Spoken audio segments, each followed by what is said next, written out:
आज रक्षाबंधन का त्यौहार, रक्षा सूत्र के रूप में बहन अपने भाई के हाथों में एक रक्षा सूत्र बांधकर भाई से एक प्रतिज्ञा लेती है कि आप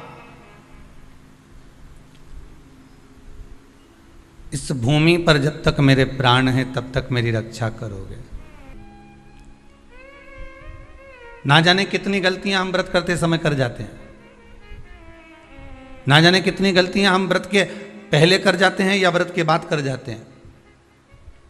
हम भगवान को रिझा नहीं पाते। कई लोग हैं, कितने सालों हो गए गुरुदेव हमको सोमवार का व्रत करते करते, कितने साल हो गए हमको मंगलवार करते करते, कितने साल हो गए हमको बृहस्पतिवार करते करते। कई ऐसी माताएं जो निरंतर व्रत कर रही हैं, निरंतर व्रत में डूबी हुई हैं, पर उसके बाद भी उनके मन में आता है कि हमारा व्रत सफल हुआ कि नहीं हुआ, भगवान ने उसको स्वीकार करा कि नहीं करा। पार्वती मैया जब व्रत करने बैठती थी तो शंकर उनके सामने आ जाते थे, सती मैया जब व्रत करने बैठती थी तो शंकर जी उनके सम्मुख में जाते थे, माँ गोरा जब व्रत करने बैठती थी तो महादेव उनके सामने आ जाते थे, उमा जब व्रत करने बैठती थी तो भगवान महेश उनके सामने आ जाते थे।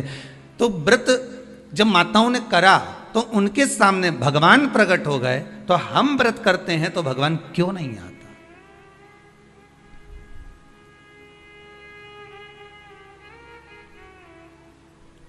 आप आए नहीं और सुबह हो गई, मेरी पूजा की थाली धरी की धरी रह गई। आखिर कारण क्या है?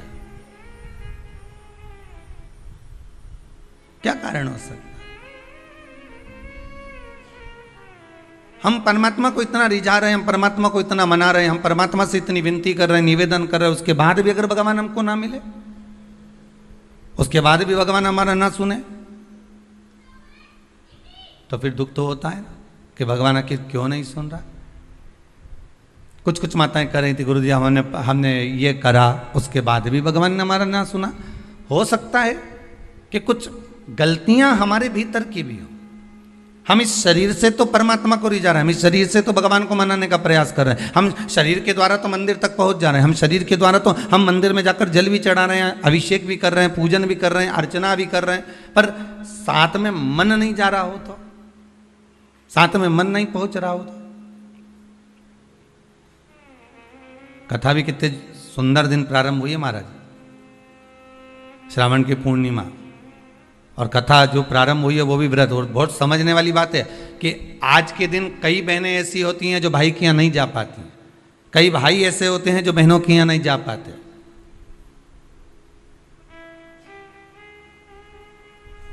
तो क्या इनका संबंध समाप्त हो जाएगा? अरे बोलो तो जम के नहीं। जितने लोग आस्था के सामने कथा सुन रहे हैं, बोलो जरा कि अगर बहन भाई के यहाँ नहीं जाएगी और भाई बहन के यहाँ नहीं जाएगा और उनका आपस में तिलक नहीं हुआ, रक्षा सूत्र नहीं बंधा उनका, तो क्या संबंध समाप्त हो जाएगा? नहीं।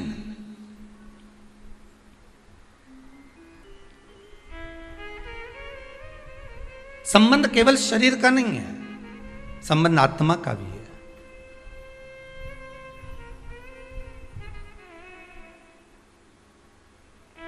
एक व्यक्ति अपने नगर में निवास करता था, रहता था, और बड़ा सुंदर भाव से वह निवास करता था। अब एक समझने वाली बात है, देखिए, शरीर का पाप कर्म और मन का पाप कर्म दोनों को देखिएगा। वो अपने गांव में, नगर में निवास करता,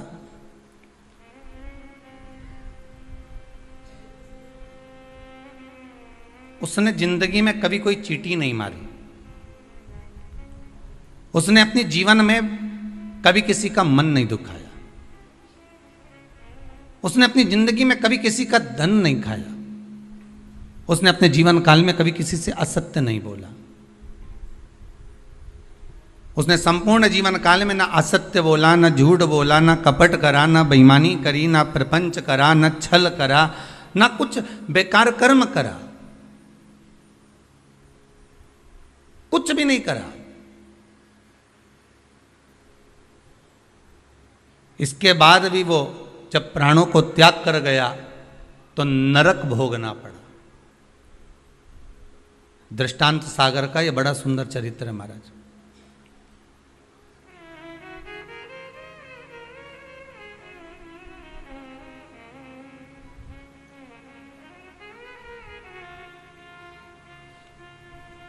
नरक भोग रहा है, ऊपर गया, चित्रगुप्त महाराज बैठे थे, इसके पाप गिना रहे थे। तो देवऋषि नारद का वहीं पर आगमन हुआ। श्रीमन नारायण, नारद जी ने तो पूछ लिया। संत के मन में अगर कोई प्रश्न आता है तो संत तुरंत पूछ लेता है कि आखिर कारण क्या है। भगवंत के मन में अर्थात भक्त के मन में भी कोई प्रश्न आता है तो वो भी पूछ लेता कारण क्या है। तो देवऋषि नारद ने पूछा कि ये कारण बताओ कि इसने ना कभी चोरी करी, ना कभी कपट करा, ना कभी बेईमानी करी, ना कभी प्रपंच करा, ना कभी किसी को धोखा दिया, ना किसी का धन खाया, ना किसी का वैभव खाया, ना कभी मुख से अपशब्द कहा। फिर आखिर बात क्या है कि इसको इतने सारे नरक क्यों भोगना पड़ रहे हैं? 94 नरकों में से कम 50 नरक में तुमने इसको डाल दिया।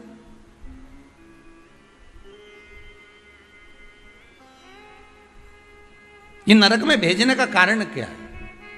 भाई व्यक्ति गरुड़ पुराण के हिसाब से नरक कब भोगता है कि आपने अगर किसी के यहाँ चोरी कर लिया, आपने अगर किसी के यहाँ कपट कर लिया, किसी को मार दिया, किसी को अपशब्द कह दिया, ताने दे दिए, गालियां दे दी, और कहीं चोरी आदि कर्म कर लिया, कोई लूटपाट कर ली, किसी का धन खा गए, किसी का वैभव खा गए, किसी की सत्ता खा गए, किसी के रूप में किसी को दुख दिया, तकलीफ दी, तो आपको नरक भोगना पड़ेगा। ये गरुड़ पुराण कहती है।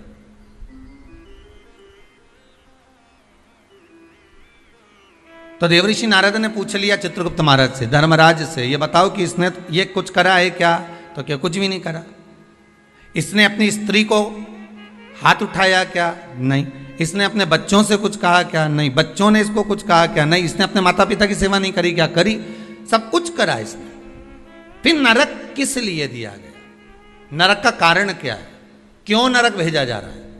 व्रत शिव महापुराण का सबसे पहला सूत्र आज आप अच्छे से समझ लेना तो आपको पूरी व्रत की महत्वता समझ में आ जाएगी कि हम व्रत करते हैं और भगवान सुनता क्यों नहीं है। बस इस सूत्र को पकड़ लीजिए। दृष्टांत सागर का ये चरित्र अगर आपके जीवन में बैठ गया तो बाकी की शिव पुराण पूरी आपको समझ में आ जाएगी कि व्रत की मूलता क्या है।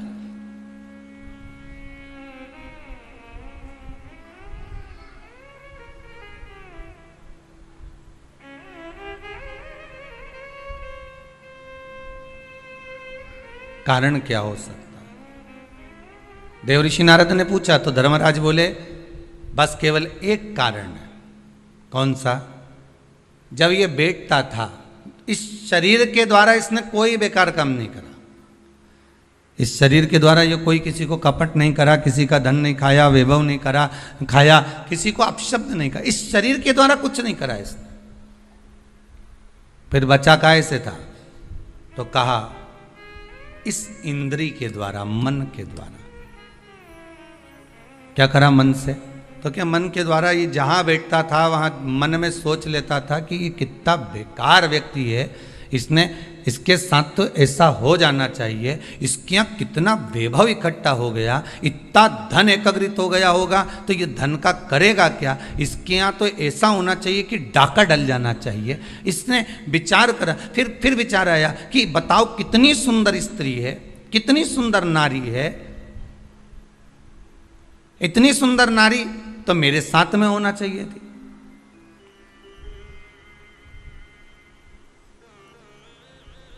इसकी कितनी प्रॉपर्टी है, कितना वैभव है इसके पास में, कितना धन है इसके पास में। कुछ ऐसा हो जाए कि इसका धन संपूर्ण मेरा हो जाए, इसका पूरा वैभव इतना इतना जितना इसका धन है ये सारा के सारा मेरा हो जाए। अब बोलो शरीर से कुछ कर रहा है क्या वो? जितने आस्था पर सुन रहे हो, जितने फेसबुक यूट्यूब पर सुन रहे हो, दिल से बोलना, उसने शरीर से कुछ करा? नहीं। शरीर से कोई चोरी करी? नहीं। शरीर से किसी को मारा? नहीं। किसी का धन खाया? नहीं। पर कर क्या रहा है? मन से उसके जो विकार उत्पन्न हो रहे हैं, मन से जो विचार उत्पन्न हो रहा है, मन से वो जो गलत सोच रहा है, मन से जो उसके विचार धारणा चल रही, मन चित्तवृत्ति से जो गलत विचार उसकी दृष्टि में आ रहा है, बस वो गलत उसको नरक की ओर ले जा रहा। अब तुमने व्रत तो करा, आज कई माताओं का पूर्णिमा का व्रत भी होगा, ऐसा नहीं है, जाएगी राखी बांधने तो कह भी देगी हमारी तो पूर्णिमा जीजी, हम तो तुम्हारे भाभी भोजन नहीं करें। वही ननंद और आती हैं तो कह भी देती हैं कि आज तुम्हारे पूर्णिमा है, हम काहे को भोजन करें तुम्हारे यहाँ, आज हमारा पूर्णिमा का व्रत है। और कई कई तो रक्षाबंधन पे इसलिए भी नहीं आती कि जाके करेंगे क्या, राखी बांधेंगे और रोटी का बोलेंगे तो रोटी तो खा ही नहीं सकते अपन, व्रत है अपना, तो एक टाइम तो खा सको।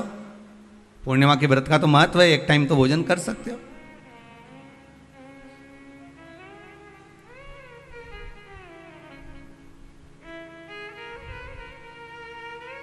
अब तुमने व्रत तो करा, खूब जोरदार व्रत करा, सुबह से लेकर शाम तक कुछ नहीं खाया,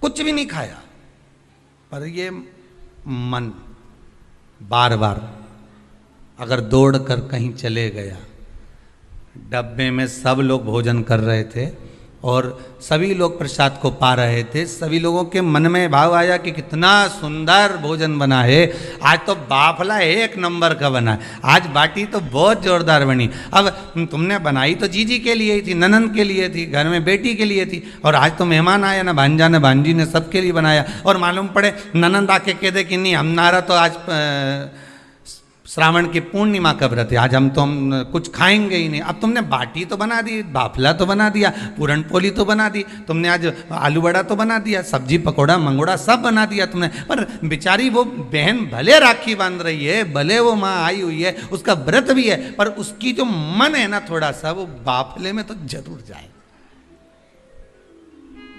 वो बाटी में तो अटकेगा थोड़ा ना। अब आई और माँ भी कह रही है, बार बार मम्मी कह रही है, बार बार माता जी कह रही है, अरे बेटा ले ले एक व्रत छोड़ दे, ले ले थोड़ा, या तू एक टाइम खा लेती यहीं, तो मन में भी सोच के बैठी, हाँ विचार तो है कि एक टाइम खाना तो है, तो घर जाके खाऊं कि यहीं खाऊं, अरे यहीं खा लूंगी मना नहीं है, पर बाफला पूरा ठंडा हो जाएगा ना शाम तक तो। अब चित्तवृत्ति में तो अब वो बाफला ने बाटी ने मंगोड़ा ने आलू बड़ा ने सब अटका हुआ है, वो हृदय चित्त में राखी जरूर बांध रही है, पेड़ा भी खिला रही है, सब कुछ आरती भी उतार रही है, सब कुछ करे, पर चित्त वृत्ति तो वहीं अटकी है ना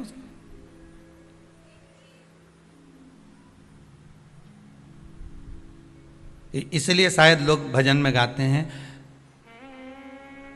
इसलिए कहते होंगे कि श्री बांके बिहारी लाल गोपाल मन रखियो तेरे चरणन में, मन रखियो चरणन में, तन रखियो श्री वृंदावन। बस अर्थात शास्त्र कहता है कि इस मन को, इस चित्त को, इस वृत्ति को ले जाओ भगवान के चरणों की ओर, इस मन को ले जाओ भगवान की ओर। केवल शरीर का व्रत नहीं होना चाहिए। अगर केवल शरीर का व्रत कर रहे हो ना तो किसी काम का नहीं। आप भले जीवन भर सोमवार का व्रत करते रहो, आप जीवन भर प्रदोष का व्रत करो, जीवन भर एकादशी करो, जीवन भर द्वादशी करो, त्रयोदशी करो, तुम्हारी मर्जी पड़े जो व्रत करो, सोमवार मंगल बुध गुरु शुक्र शनि सारे करो, पर तन से कर रहे हो तो कोई मतलब का।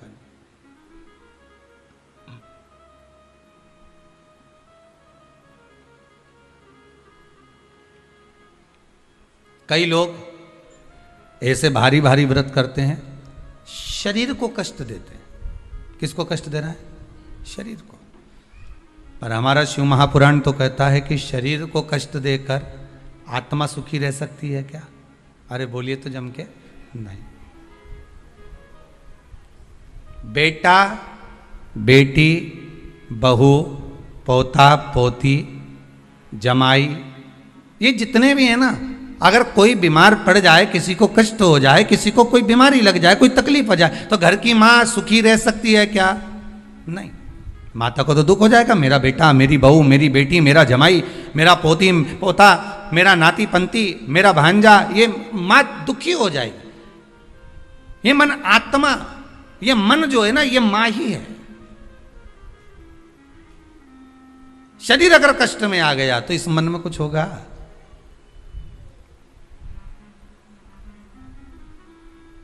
शिव पुराण कहती है बहुत अलमस्त रेखा। यहां तक आपको पहले भी कथा में कहा, वल्लभ कुल की एकादशी करो, भले बकरी जैसे चरो, पर एकादशी करो। बार बार क्यों कहते हैं इस बात के लिए कि आप ज्यादा भूखे रहकर और बहुत शरीर को कष्ट देकर मालूम पड़े शुगर और बीपी ऊंचा नीचा हो जाए और तुम हॉस्पिटल में पड़ी रहो, तो फिर उस व्रत का कोई मूल तत्व रहेगा क्या? नहीं। आत्मा का व्रत मूल है, मन का व्रत मूल है।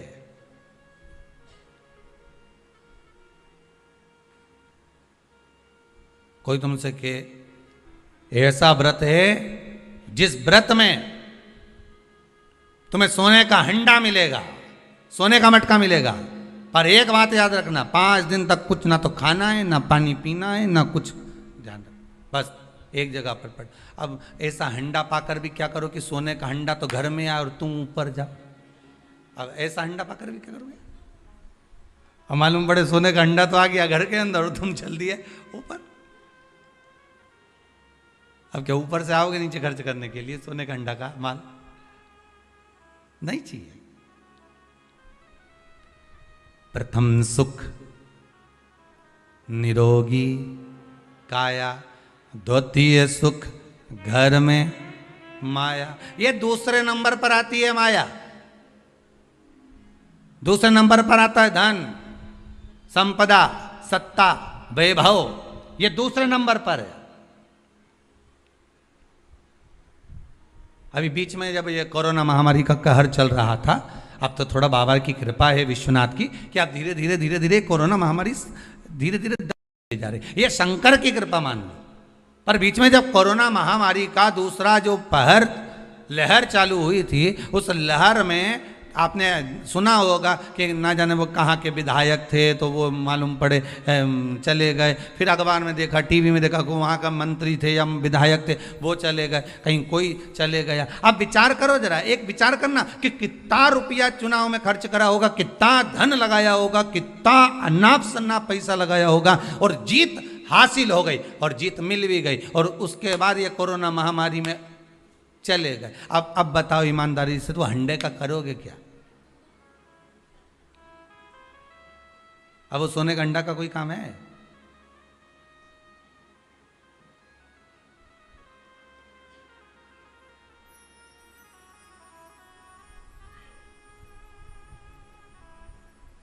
वो एक गीत है ना, वो पहले शादी में चलता था कि सारी की सारी तैयारी रह जाती, मानो उनका एहसान कि यमराज को ना कह दी। नहीं तो मालूम पड़े सब जोड़ के रखा, धन वैभव संपदा सत्ता सब आ गई तुम्हारे पास में, और मालूम पड़े इतने में वो हाँ करके भेज दे यमराज को, जा उठा ला, और सब धरा की धरा रह जा। क्या करो उसका? फिर वो वैभव, वो धन, वो दौलत, वो संपदा, वो सत्ता का क्या करोगे?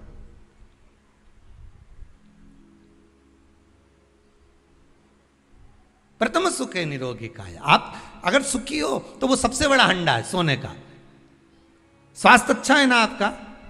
कोरोना महामारी के अंतर्गत बीमार होने के बाद भी, कोरोना महामारी आने के बाद भी, इतनी बड़ी बीमारी ने घेर लिया, हर तरह से आपको निचोड़ लिया, उसके बाद भी अगर भगवान की कृपा से, शंकर की करुणा से, कृपा से, मेरे विश्वनाथ, मेरे कुबेर भंडारी की दया से, मेरे महाकाल राजा, मेरे विश्वनाथ की कृपा से मोहल्ले तक कोरोना आ गया, गली तक पहुंच गया, सोसाइटी तक पहुंच गया, बिल्डिंग में नीचे ऊपर तक पहुंच गया, और तुम्हें भी हो गया, और तुम बच गए, उसके बाद भी बच गए। ना पलंग मिल रहे थे, ना दवाई मिल रही थी, ना इंजेक्शन मिल रहे थे, ना वेंटिलेटर मिल रहा था, ना ऑक्सीजन मिल रहा था, उसके बाद भी अगर तुम बच गए हो तो ये कोई दूसरा बचाने वाला नहीं, तुमने जो भजन किया था, कृपा उस भजन की हो गई, करुणा उस भजन की हो गई, दया उस भजन की हो गई, जो आप बच गए हो, ये उसकी कृपा से बच गए, ये उसकी कृपा है। वो कहते हैं ना, मनुष्य कर्म करने में तो मनमानी कर सकता है। मनमानी आप कर्म करने में कर सकते हो, मैं तो ये करके रहूंगा, जाओ क्या कर लोगे, क्या बिगाड़ लोगे मेरा? आप अपना कर्म करने में तो मनमानी कर सकते हो, पर उस कर्म का भोग भोगने में मनमानी कर सकते हो क्या? नहीं। वो तो फिर जो लिख दिया है उसको तो भोगना पड़ेगा। जो कर्म का फल मिल रहा है उसको तो भोगना है, उसमें कोई मनमानी नहीं है भाई। आप यहाँ चॉइस ला सकते हो कि मेरे को ये खाना है, मेरे को ये पहनना है, मुझे ये करना है, पर ऊपर जाने के बाद कोई चॉइस चलेगी क्या? नहीं, मैं तो एसी का रूम में ही सोऊंगा, बेकुंठ में ही सोऊंगा, नहीं जाना मुझे नरक। मैं झगड़ा करके बता दे, जा लड़ ले।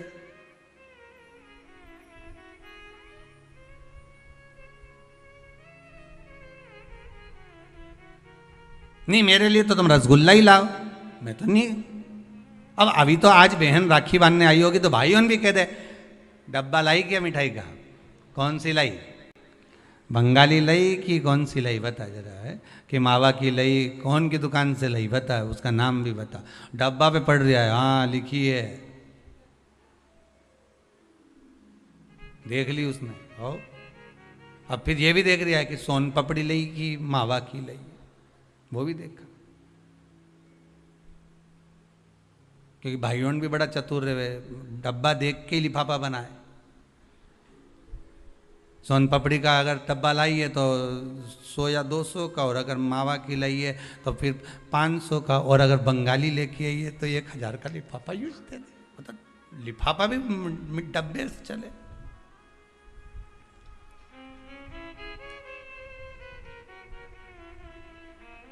और वो फिर बहन लेके आती है ना, नारियल लाती है, श्रीफल, श्रीफल गोला नहीं, नारियल का सूखा गोला नहीं, क्या लाती है? श्रीफल।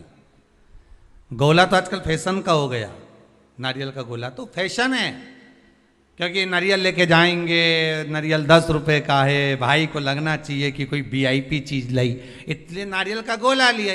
पर यहाँ कहीं पुराण में कहीं लिखा हो नहीं कि नारियल का गोला दिया था लक्ष्मी जी ने राजा बलि को, या इंद्राणी ने इंद्र को रक्षा सूत्र बांधा था तो उसमें नारियल का गोला दिया था। यहाँ कहीं लिखा हुआ तुम कहीं पढ़ो तो मुझे जरूर भेज देना। रहे हो उसमें श्रीफल, जिसमें जल हो, पानी हो, और पानी वाला फल जब हाथ में देकर रक्षा सूत्र बांधती है बहन, तो भाई का भी घर भरा रहता है और बहन का भी घर भरा रहता है। भाई का भी घर भरा है और बहन का भी। जिसमें जल भरा हो, जिसमें पानी भरा हो, वो श्रीफल होना चाहिए। और गोला रखो, मना नहीं है। तुम्हारा मन कर गया कि गोला लेकर आई हूं कि भाभी 2-4 दिन खा लेगी, छोरा छोरी खा रहे, टोरा टोरी खाएगा, हाँ तो रख दो तुम, मना नहीं है। तुम जो दे तो गोला बाद में दे दो, पर हाथ में जब रक्षा सूत्र बंधे, जब राखी बंधे, तो तुम्हारे हाथ में श्रीफल होना चाहिए, नारियल होना चाहिए।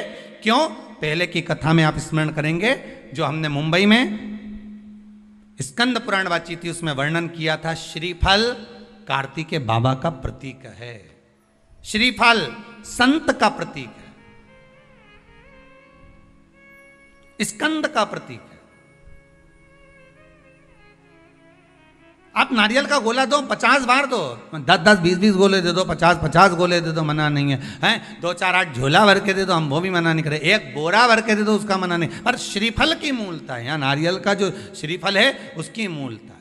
और कितनी सुंदर बात है, नारियल जो बहन भाई को देती है, श्रीफल हाथ भरा हुआ रखती है, भाई को बहन जब श्रीफल देती है तो भाई वही श्रीफल अपनी बहन को कुछ दक्षिणा अर्थात कुछ रुपया रखकर, कुछ भेंट रखकर, कुछ स्वरूप रखकर, जब बहन इतनी दूर से आई वही श्रीफल भाई फिर बहन को दे देता है, ये ले तू ले जा, तू रख ले। पर बहन उस श्रीफल को लेकर नहीं जाती है। बहन क्या कहती है, नहीं नहीं तुझे रखना पड़ेगा, तू रख। तो 2 चीज में से जब श्रीफल भाई भेंट रख कर देता है अपनी बहन को, तो बहन श्रीफल वहीं भाई के घर छोड़ देती है, भेंट का कुछ भाग लेकर चल देती है। ये बहन का प्रभाव। रक्षा सूत्र को लोगों ने बिगाड़ दिया। आज के जमाने में तो रक्षाबंधन का भी महत्व लोग नहीं जानते कि कैसे रक्षा सूत्र बनना चाहिए, कैसे रक्षाबंधन होना चाहिए। उसका भी विशेष महत्व होता है भाई, उसकी भी मूलता होती है। और एक बात कहूंगा आज रक्षाबंधन पर, आपको अच्छी लगे तो आप स्वीकार करना, ना लगे तो आप छोड़ देना। वैसे भी सीहोर वाला महाराज ताड़ी तड़ी बोले ही बोले है, उसमें क्या दिक्कत? तो बोलने में तो कोई पीछे हटूंगा नहीं। एक निवेदन आप सबसे करूंगा, आपको अच्छा लगे अपने जीवन में उतारिएगा, ना लगे कोई बात नहीं, छोड़ दीजिएगा, पर उतारना जरूर।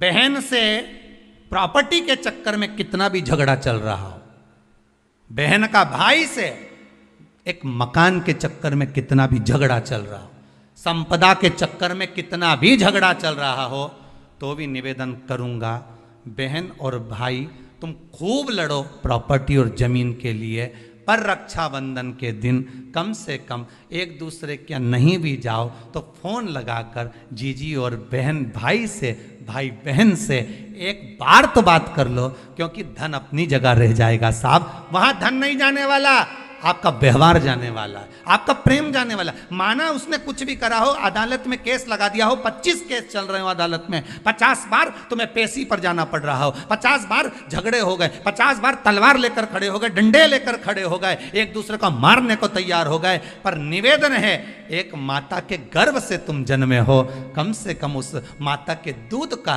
फर्ज अदा करो। और एक बार कितना भी झगड़ा हुआ हो, इस आस्था चैनल के माध्यम से आज रक्षाबंधन के दिन भले राखी बंधवाओ मत बंधवाओ, पर एक फोन लगाकर तो पूछ लो, जीजी कैसी है, कब आएगी बता, या बहन भाई को कह दे रे कैसा है, भूल गया क्या मुझे, भाई भी कह दे, लड़ाई की बात मत करना, आज के दिन बस प्रेम की बात करना कि कम से कम बहन का फोन तो आया।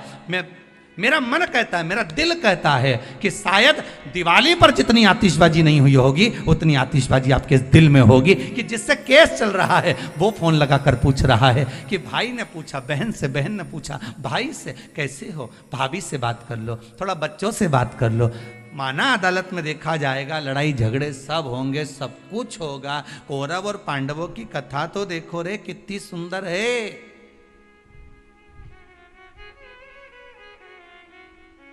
कितनी सुंदर है।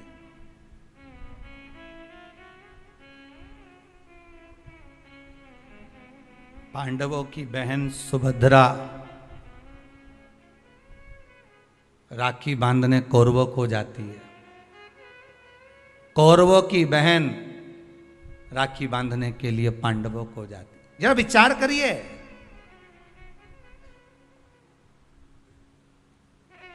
क्या युद्ध के मैदान में लड़े नहीं, क्या युद्ध के मैदान में मरे नहीं, युद्ध अपनी जगह पर है, लड़ाई अपनी जगह पर है, पर एक त्योहार की त्योहार कम से कम आज बूढ़ी सी बूढ़ी भी माँ होती है ना, तो रक्षाबंधन पर तो उसको भी मायके की याद आती है सब। क्यों नहीं जाती वो, क्योंकि ये घर कौन देखे, बहुवन सब चली गई तो उसको तो देखना है ना। बूढ़ी से बूढ़ी भी माँ हो ना, तो उसको भी याद आती है मायके की, वो बहू से कह देती है ले लिफाफे में थोड़ी सी 2 राखी रख दे और हमारा दोनों भाइयों के लिए कोरियर कर दे, 5 दिन 8 दिन पहले से कह रही है भेज दी क्या बेटा, भेज दी क्या बेटा, हाँ मम्मी भेज दी है, वो पहुँच जाए उसमें एक पत्र लिख के डाल दे कि बंधवा लेना, हो थारी बुआ ने भेजी है, बंधवा लेना, तेरी बहन ने भेजी है।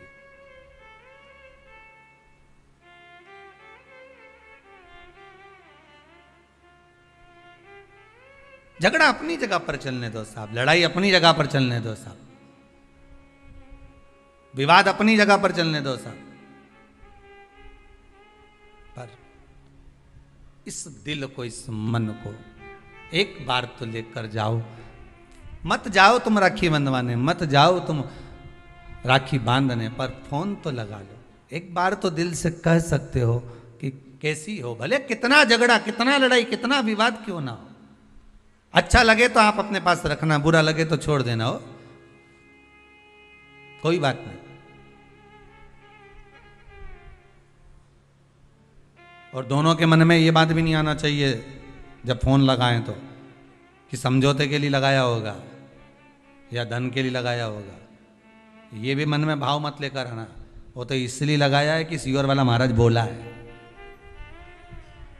वो तो शंकर जी आज्ञा कर रहे हैं। शंकर शिव पुराण से व्रत शिव महापुराण की कथा आज श्रावण के इस पूर्णिमा के दिन रक्षाबंधन पर जो प्रारंभ हुई है, हो सकता है ना जाने कितने भाई बहन इस कथा के माध्यम से वापिस जुड़ जाएं, उसकी प्रसन्नता रहेगी साहब। आप कर लो एक बार।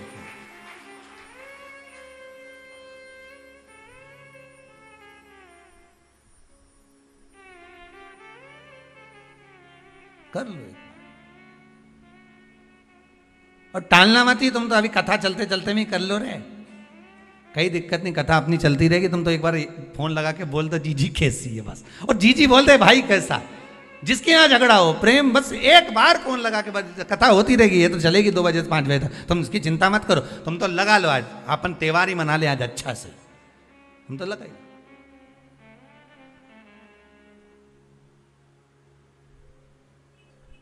और फिर सूचना जरूर देना हो हमको, व्हाट्सएप पे जरा भेज देना, समिति के व्हाट्सएप पे, कि हमारा इतने साल का झगड़ा था, बाबा ने कृपा कर फोन पे बात कराई, इतनी प्रसन्नता हुई ना, तो बड़ा ये भी हमें सुनने को मिलेगा ना, तो बड़ी आनंद होगा इस चीज का। आप प्रसन्न रहो, आप आनंद। शंकर की, भगवान शिव की बहन छिप्रिया पूरी दुनिया की सबसे बड़ी राखी वही बनती है, उज्जैन के महाकाल को। पूरी दुनिया की सबसे बड़ी राखी उज्जैन के महाकाल को ही बनती है। और कैसी थी माता छिप्रिया, जरा उठा के चरित्र तो देखो छिप्रिया माता का। क्या करती थी, भाभी भोजन बना के रखती है, नंदी को खिला के चली जाती। पार्वती जी भोजन बनाती और ननंद आती और बना हुआ भोजन उठाए सारा, जैसे ही भाभी गई बाहर बर्तन मांजने, और छिप्रिया ने उठाया भोजन नंदी को खिला दिया, ले नंदी जल्दी से, और नंदी नहीं दिखे तो भृंगी तू खा ले, श्रृंगी तू खा ले। अच्छा चतुर भी इतने थे ये नंदी भृंगी श्रृंगी, कि खाने के बाद डब्बा कम मांझ के रख देते तो पता ही नहीं चलता था भोजन करके।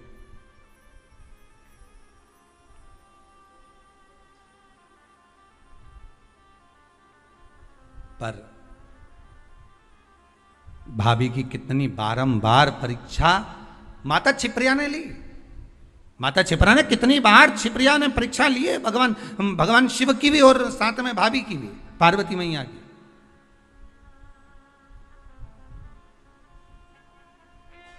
कितनी परीक्षा।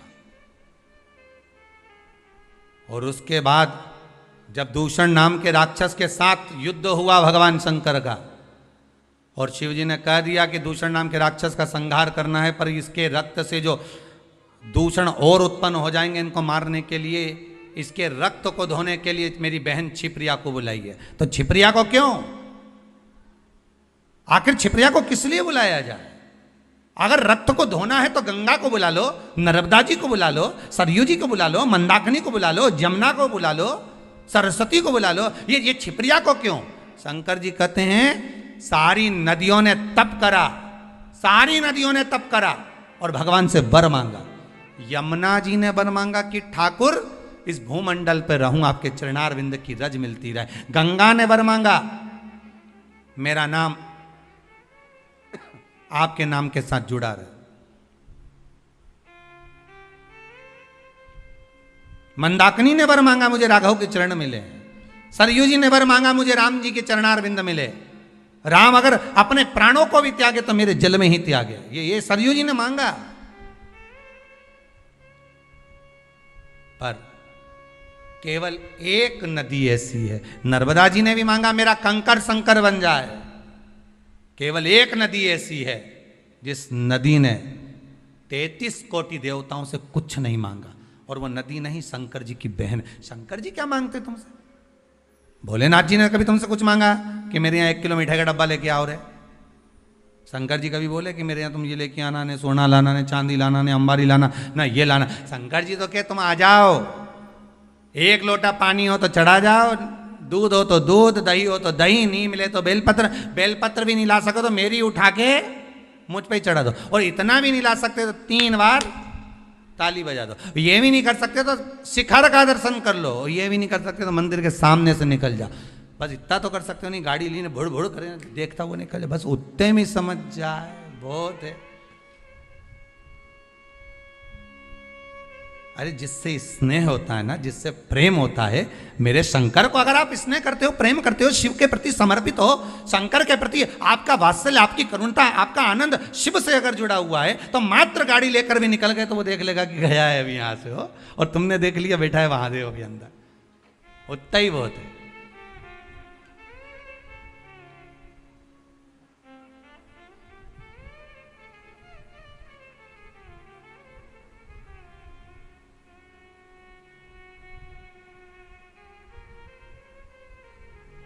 बहुत उत्तम, उसमें मिल जाएगा। एक एक वो कथा कहती है ना कि नियम अगर धारण करा है तो कुछ ना कुछ तो मिला है। नियम अगर धारण करा है तो कुछ ना कुछ तो मिला। एक कथा पढ़ने में आई थी कि एक व्यक्ति जो खेत जाया करता था, अपना काम किया करता था, एक बार किसी गुरुजी ने कह दिया कोई नियम ले ले। तो उसने कहा कौन सा नियम लूँ? अरे कुछ नियम ले ले या व्रत कर ले। तो क्या व्रत तो मेरे से बने नहीं, काम इतना खेत मेरे, कोई व्रत बने? तो एक व्रत ऐसा धारण कर ले कि नियम ले ले कोई ऐसा कि भगवान का दर्शन करूंगा, ये करूंगा, वो करूंगा, गंगा का स्नान करूंगा, कोई तो नियम ले। उसने कहा अच्छा एक नियम ले लूँ। तो क्या हाँ कौन सा? तो क्या मेरे पास में कुमार रहता, बिल्कुल घर लगा लगाए, उसका मुंडा देख लूँ सुबह सुबह, बस एक बार दिन भर में 24 घंटे में एक बार देख लूंगा, नियम पूरा। हाँ ये नियम ले ले, पर उसके बाद ही तो भोजन करेगा। हाँ ठीक है, मैं कुमार का मुंह देखूंगा तब भोजन करूंगा।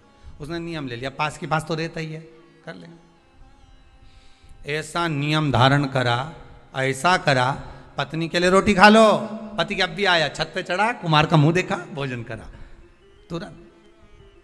पत्नी के लो भोजन कर लो, रोज का नियम। वो चढ़े देखिए, अब आज 2 साल हो गए नियम बने, पत्नी के लिए भोजन कर लो, पति बोला अब भी आया, और ऊपर गया देखने तो कुमारी गायब था। तो क्या आज कहाँ चले गए ये? तो इसके घर चले गया, घर जाके आवाज लगाया, जैसी आवाज लगाया तो वो तो दिखा ही नहीं, उसकी पत्नी निकल के आई। क्या हो गया? पति कहाँ है तुम्हारा? क्या वो तो मिट्टी लेने गए। तो मिट्टी तो वो इतने दिन की लेके आते थे हमेशा, और रोज तो दोपहर में जाते थे, आज इतनी जल्दी कैसे चले गए? पता नहीं कहाँ गए, पता नहीं। वो ढूंढता ढूंढता ढूंढता ढूंढता चले गए सीधे वन में, जहां पर वो मिट्टी खोद रहा था, और कुमार जहां मिट्टी निकाल रहा था, ये वहीं पहुंचा। जैसे कुमार ने फिर मिट्टी को खोदा, उसके अंदर से एक सोने का हंडा निकला। हंडा जैसे ही निकला, कुमार खुश हो गया, ये गया, और जाते से ही इसने इसका मुंह देखा कुम्हार का। देखते से इसको तो इतनी भूख लग रही थी, ने जम के चिल्लाया देख लिया, और जो बोला देख लिया, और भागते भागते गया। कुमार ने सोचा हंडा देख लिया, अब कुमार वो हंडे को छुपा के कपड़े में इसके हाथ दौड़ दौड़ कर जाए, अरे रुक तो जा, अरे रुक तो जा, मैं दे रहा हूं, रुक तो जा। के देख लिया और के दे रहा हूं, रुक तो जा करते करते कुमार के यहां से दौड़ता कुमार इसके पीछे, और ये अपने घर में गया, पत्नी से कहा जल्दी रोटी दे, और ये जीमने के लिए बैठा। कुमार आया, भाई देख आधा तू रख ले, आधा मैं रख लूं, पर किसी से मत कहना। इसने कहा क्या आधा आधा करना, ये मेरे को जो सोने का अंडा मिला ना, तूने तो क्या देख लिया, आधा सोना इसको मिल गया, आधा उसको मिल गया। वो व्यक्ति खेत पर जो काम करने वाला था, वो गुरुजी के पास गया, गुरुदेव आपने कहा था एक नियम बना लो, अगर वो नियम भी अगर तुमने बना लिया तो भगवान कहीं से भी दे देता है, देता जरूर है, पर नियम तो बनाओ, कोई एक नियम तो धारण करो। एक नियम बनाओगे ना तो भगवान दे देगा, पक्का है, पर बनाओ तो।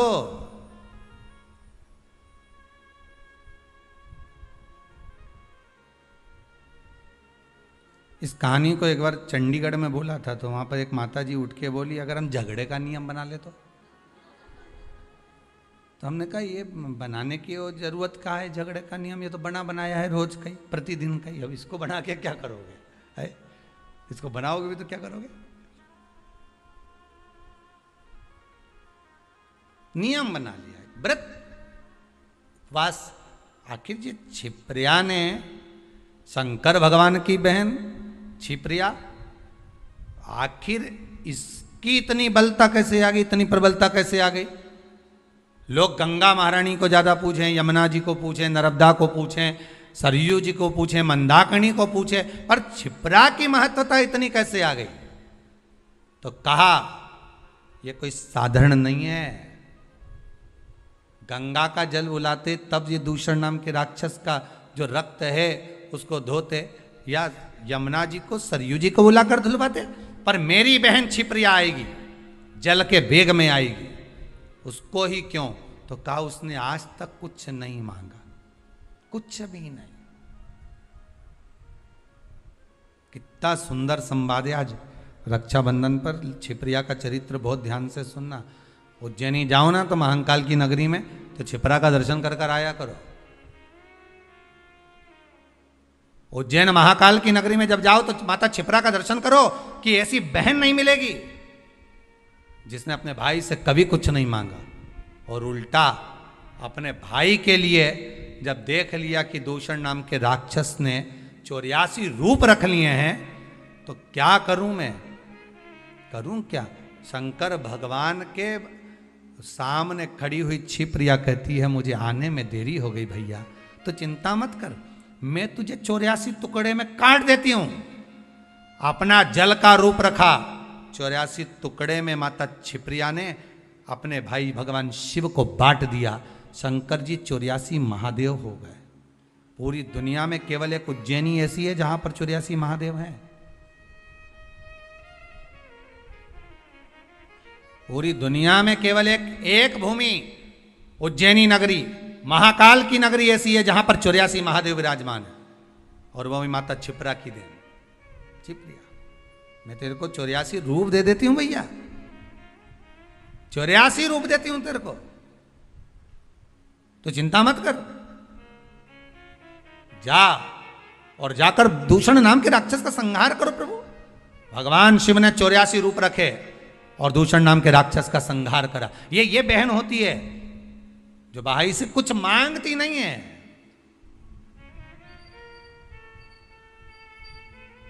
कुछ नहीं चाहिए। बहन तो कहती है मुझे क्या चाहिए, तुम दे भी दोगे साड़ी तो क्या करूंगे, मेरे पास तो पहले से बहुत सारी पड़ी है, क्या करना भैया। भाभी रहने दो, बस व्यवहार अच्छा रखो, प्रेम अच्छा रखो, वाणी अच्छी रखो, मीठा बोलो, अच्छे से बोलो, बस इतना चाहिए और कुछ भी नहीं चाहिए मुझे, और कुछ नहीं चाहिए।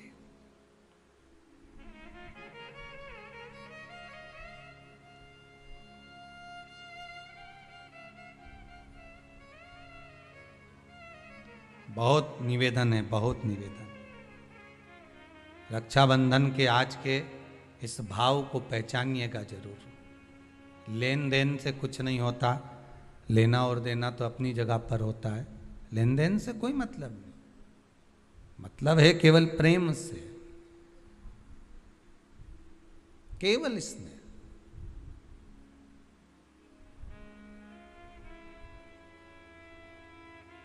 भाई को लगे बहन इतनी पैसे वाली है, पति इतना कमा रहा है और भतीजों के लिए जरा सा सामान नहीं लाई,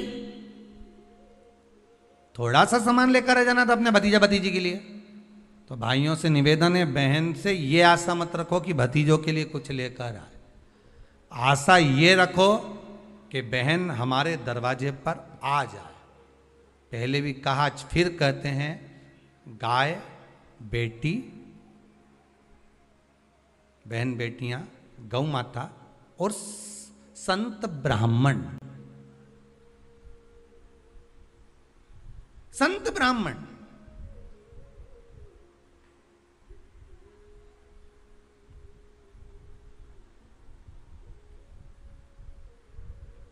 गाय बेटी और संत ब्राह्मण, ये तीनों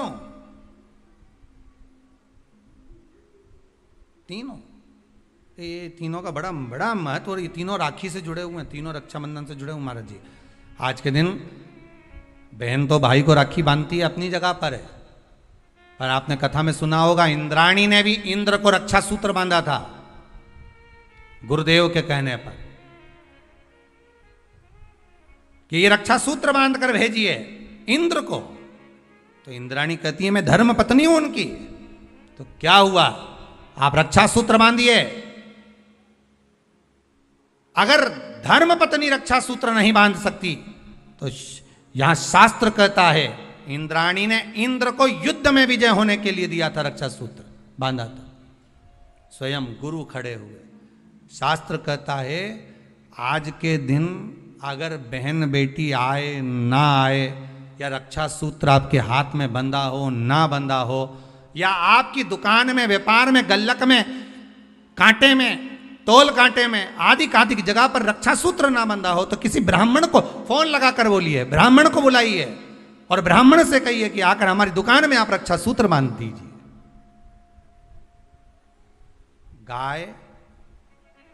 ब्राह्मण, साधु, संत और बहन बेटी, ये तीन काल का हरण करती है, इसलिए इन तीनों की महत्वता। जब ये राखी जो बनती है ना, ये रक्षा सूत्र जो तुमने बांधा है, ये मोली जो बांधते हैं, कलेवा जो बांधते हैं, ये रक्षा सूत्र बहुत दिन तक जब बंधा रहता है, बंधा रहता है, बंधा रहता है, पूरा समय 8 महीने, 9 महीने, 6 महीने, 4 महीने, 3 महीने, जितना भी आप लोग बांध कर रखते हैं, जितना भी 8 दिन, 15 दिन, 20 दिन, जब तक आप बांध कर रखते हैं, उसके बाद में इसको खोलने के बाद कहाँ डाला जाता है?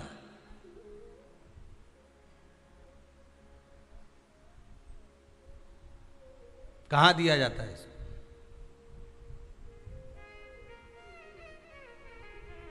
वो रक्षा सूत्र को कहाँ डाला जाता है? तो कहते हैं जिस स्थान पर गाय को बांधा जाता है, जिस स्थान पर गाय को बांधा जाता है, उस स्थान पर इस रक्षा सूत्र को ले जाकर एक और किसी भी खूंटे से गाय के, या गाय का जो ग्वाड़ा होता है, गाय जहाँ बंधती है उस स्थान पर कोई कील लगी हो, कोई खूंटा लगा हो, उससे इस रक्षा सूत्र को खोलकर बाद में बांध दिया जाता है, वहां रख दिया जाता है। क्यों, किस लिए रखते हैं, क्यों जोड़ा गया इसको? हिंदू धर्म में रक्षा सूत्र को गाय से क्यों जोड़ा गया? उसका कारण केवल इतना है कि गौ माता, जब तक आपने रक्षा सूत्र बांधा, इसके बाद रक्षा सूत्र आपने अगर गौ माता के उस ग्वाड़े में कहीं ले जाकर बांध दिया है, दे दिया है, रख दिया है, 33 कोटि देवता गौ माता के भीतर विराजमान होते हैं, 33 कोटि देवता गौ माता के भीतर रहते हैं। और केवल ये जो ये गाय जहां बंधती है, गौशाला जो होती है ना, गाय जहां बनती है, जहां पर गौ माता निवास करती है, हम तो कहते हैं लोग वृंदावन किससे मिलने जाते हैं? जम के बोलिए जरा, भगवान कृष्ण से, ठीक है? और भगवान कृष्ण किसको चराने जाते हैं? गौ माता। मतलब तुम कृष्ण जी के पीछे और कृष्ण जी गौ माता के पीछे। क्यों? तो उसका सीधा सीधा प्रसंग है कि गाय के ग्वाड़े में, गाय के उस आंगन में, गौशाला आदि में जहां गाय बनती है, उस जगह पर अगर आपने रक्षा सूत्र बाद में बांधने के बाद 8-15 दिन, महीने भर, 2 महीने, 4 महीने, 6 महीने, 8 महीने के बाद में आपने वहां बांध दिया, रख दिया, तो जिसके हाथ में बंधा होता है उसकी रक्षा स्वयं गौ माता में विराजमान 33 कोटि देवता करते हैं। उसकी रक्षा का सूत्र फिर वो संभालते हैं, फिर वो आपके नहीं, फिर वो संभाले। कोई बड़ा काल आ रहा है, कोई बड़ा एक्सीडेंट होने वाला है, कोई ग्रह बेकार हो गया, उसको फिर संभालेगा कौन? वही गौ माता। गाय, बेटी और संत, ब्राह्मण, साधु, सन्यासी, तपस्वी, साधक, उपासक, ये संभाल लेते, ये संभाल। एक नियम ले लो, कोई भी एक साधना, एक व्रत करो, मना नहीं, पर शरीर से नहीं। कहा इसको नरक क्यों भेज रहे हो? इसने क्या कर दिया ऐसा नरक भेजना पड़ रहा है? क्यों भेज रहे हो? किस लिए भेज रहे हो? कारण क्या है? क्या? तो कहा कारण केवल एक ही है, शरीर। केवल एक कारण है, शरीर से तो कुछ नहीं करा, पर मन विचलित हो गया, मन चला गया। और जब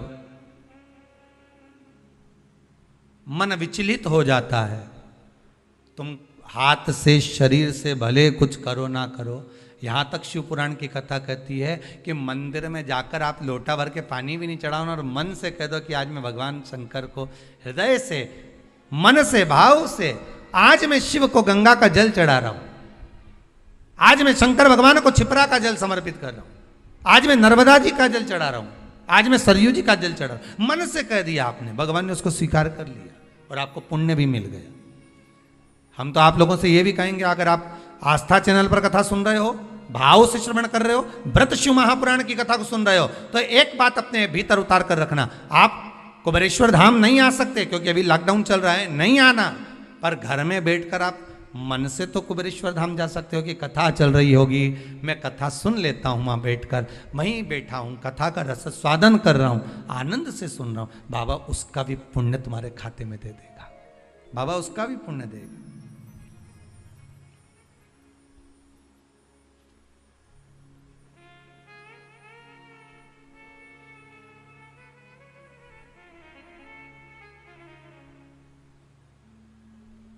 बस हृदय से जपो। जो शिव नाम होठों पे अरे चढ़ गया रे, तो समझो ये जीवन संवर गया रे, तो समझो ये जीवन संवर गया रे। हे शिव नाम होठों पे चढ़ गया रे, शिव नाम होठों पे चढ़ गया रे, तो समझो ये जीवन संवर गया रे, तो समझो ये जीवन संवर गया रे, तो समझो ये जीवन संवर गया रे, तो समझो ये जीवन संवर गया रे। आओ से दोनों हाथों से।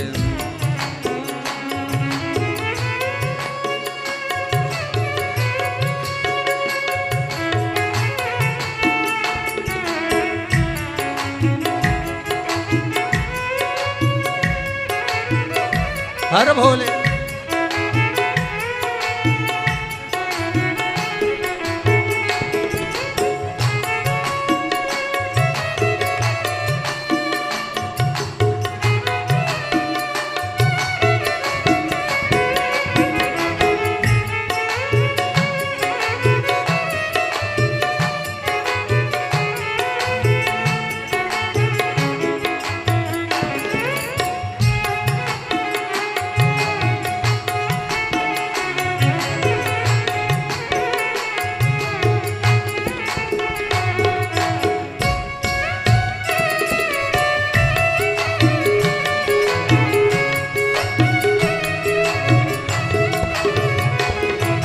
मन में बसा ले तो शिव का शिवाला, मन में बसा ले तो शिव का शिवाला, ओ साथ चलेगा तेरे वो डमरू वाला, साथ चलेगा तेरे वो डमरू वाला, ओ मन में बसा ले तो शिव का शिवाला, मन में बसा ले तो शिव का शिवाला, ओ साथ चलेगा तेरे वो डमरू वाला, साथ चलेगा तेरे वो डमरू वाला। जो शिव नाम होठों पे चढ़ गया रे, शिव नाम होठों पे चढ़ गया रे, तो समझो ये जीवन संवर गया रे, तो समझो ये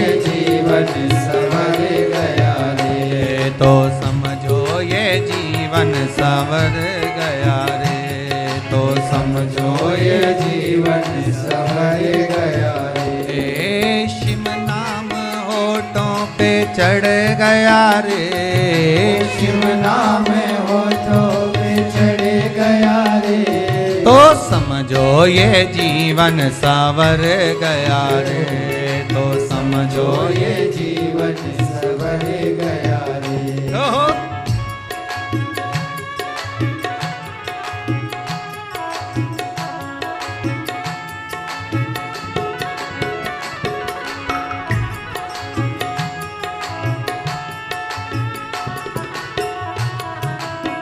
हर भोले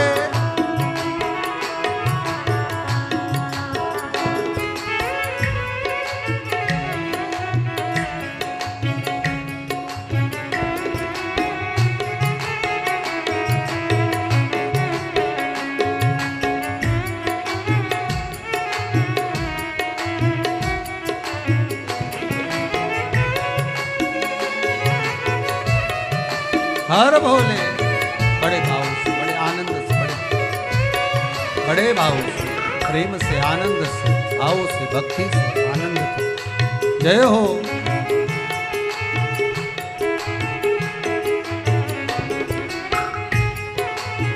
बड़े भाव।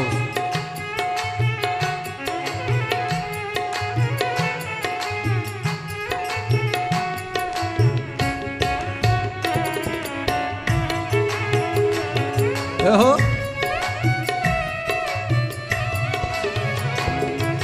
बम बम भोले जी का नाम बड़ा प्यारा, बम बम भोले जी का नाम बड़ा प्यारा। ओ बम बम भोले जी का नाम बड़ा प्यारा, बम बम भोले जी का नाम बड़ा प्यारा। ओ नाम ने लाखों को पार उतारा, नाम ने लाखों को पार उतारा। ओ नाम ने लाखों को पार उतारा, नाम ने लाखों को पार उतारा। शिव जी का हाथ सिर पे धर गया रे, शिव जी का हाथ सिर पे धर गया रे। शिव जी का हाथ सिर पे धर गया रे, शिव जी का हाथ सिर पे धर गया रे। तो समझो ये जीवन सवर गया रे, तो समझो ये जीवन सवर गया रे। तो समझो ये जीवन सवर गया रे, तो समझो ये जीवन सवर गया रे। शिव नाम होठों पे चढ़ गया रे, शिव नाम होठों पे चढ़ गया रे। शिव नाम होठों पे चढ़ गया रे, शिव नाम होठों पे चढ़ गया रे। तो समझो ये जीवन सवर गया रे, तो समझो ये जीवन सवर गया रे। तो समझो ये जीवन सवर गया रे, तो समझो ये जीवन सवर गया रे। तो समझो ये जीवन सवर गया रे, तो समझो ये जीवन सवर गया रे। तो समझो ये जीवन सवर गया रे, समझो ये जीवन सवर गया रे। तो समझो ये जीवन सवर गया रे, तो समझो ये जीवन सवर गया रे। हर हर महादेव हर। ये जीवन को संवारने का एक तरीका है, एक सुख है। शरीर नहीं ले जाना है। उपवास में, व्रत में हमें शरीर नहीं ले जाना है। उपवास में, व्रत में हमें क्या ले जाना है? मन। इस मन को ले जाओ तुम, तब साधना।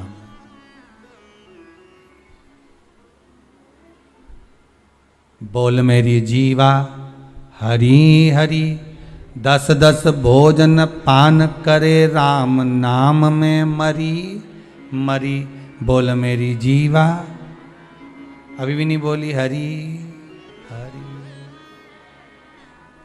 ये इस शरीर को अगर रोक रहे हो कि हाँ ये नहीं खाना है, मन नहीं खाए, वो नहीं खाएगा। आप कह दो कि मेरे को आज भोजन नहीं करना है, मन शरीर नहीं करेगा पर मन तो दौड़ेगा ना। व्रत में मन मूल है। इसको नरक क्यों भेज रहे हो? देव ऋषि नारद ने पूछा कि नरक भेजने का कारण क्या? ना तो इसने पाप करा, ना छल करा, ना बेईमानी करी, ना कपट करा, ना कोई चीज चुराई, ना किसी का धन खाया, ना वैभव खाया, फिर नरक क्यों? तो कहा नरक इसलिए भेजा जा रहा है कि मन से गलत सोच रहा था। बहुत सुंदर बात है भाई, आपसे भी कहेंगे। अच्छा लगे ठीक है, वो आपकी मर्जी, पर मन से भी पाप मत करो।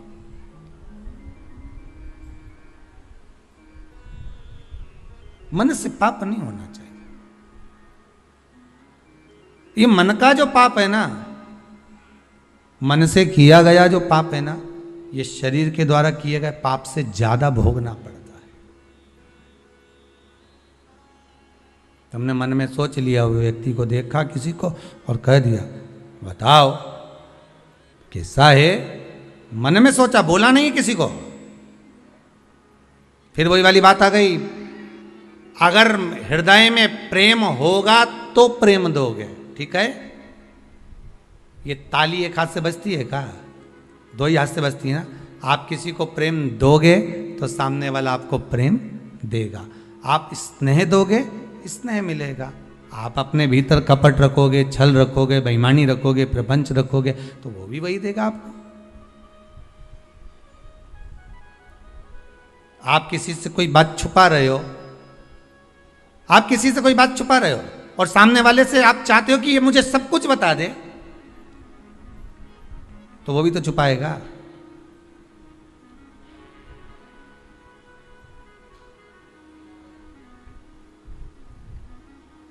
ये कितने सारे सीसीटीवी कैमरे लगने लगे, लगते हैं कि नहीं लगते? दुकानों में,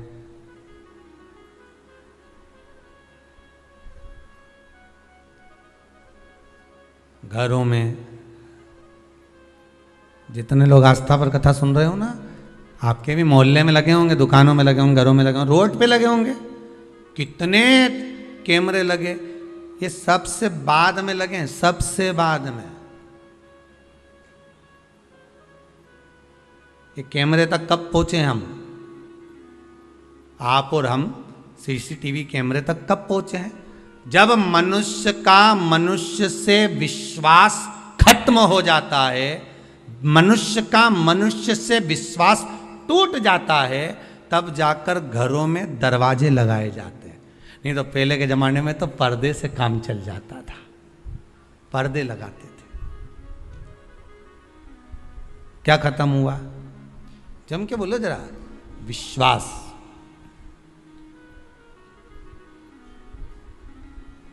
जब मनुष्य का मनुष्य से विश्वास कम होता है तब दरवाजे लगते हैं, तब दरवाजे लगाए जाते हैं। और जब उस विश्वास पर घात होने लगती है, जब विश्वास को तोड़ा जाता है, तब ताले लगाए जाते हैं। देखते जाओ क्या क्या बदला है। विश्वास मनुष्य का मनुष्य से कम हुआ तो दरवाजे लगे, और विश्वास पर घात हुआ तो ताले लगे, ठीक है। विश्वास का जब घात हुआ तब ताले लगे, और जब विश्वास पूरा ही मर गया तब सीसीटीवी कैमरे लगे, तब लगाए गए चौकीदारी के लिए, देखने के लिए।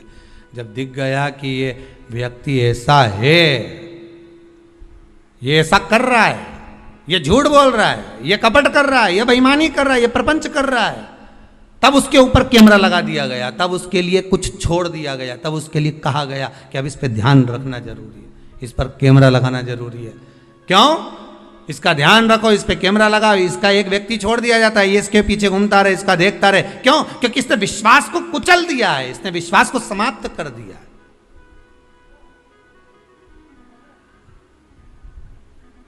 विश्वास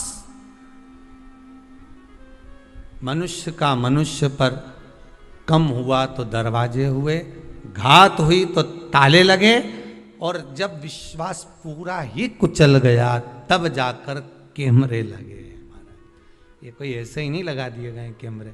कैमरे लगाने में तुम समझना, कोई होंगे ऐसे जो आपस में विश्वास तोड़ दिए होंगे, तब तो किसी ने तुम्हारे ऊपर निगाह रखी, तब तो तुम्हारे ऊपर चौकीदारी लगी, तब तो किसी ने किसी व्यक्ति को तुम्हारे लिए छोड़ा होगा कि भाई इसने विश्वास को कुचल दिया, झूठ पर, कपट पर, छल पर, बेईमानी पर, झूठ पर विश्वास को कुचला है, इसलिए कैमरा लगा, इसलिए किसी को छोड़ दिया गया कि अब ध्यान रखो, विश्वास कुचला गया। और निवेदन है, फिर कहूंगा, इस व्यासपीठ से निवेदन कर सकता हूं कि विष दे दो किसी को चलेगा, पर विश्वासघात मत करिए, किसी के साथ विश्वासघात। झूठ ना बोली, असत्य ना बोली। यहाँ तो शिव महापुराण की कथा कहती है सत्यम शिवम सुंदरम। आपको अच्छा लगे भोजन, पेट भर कर पाइए, बहुत प्रेम से पाइए, पर झूठा ना कहिए। असत्यता का व्यवहार श्रेष्ठ नहीं होता शंकर के।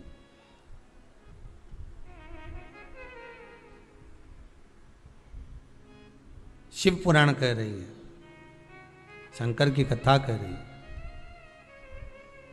आज वो तड़प रहा है, 94 नरकों में से 50 नरक में उसको फेंका गया। नारद जी बोले इसने कोई बेकार कर्म, मन बेकार हो गया था इसका।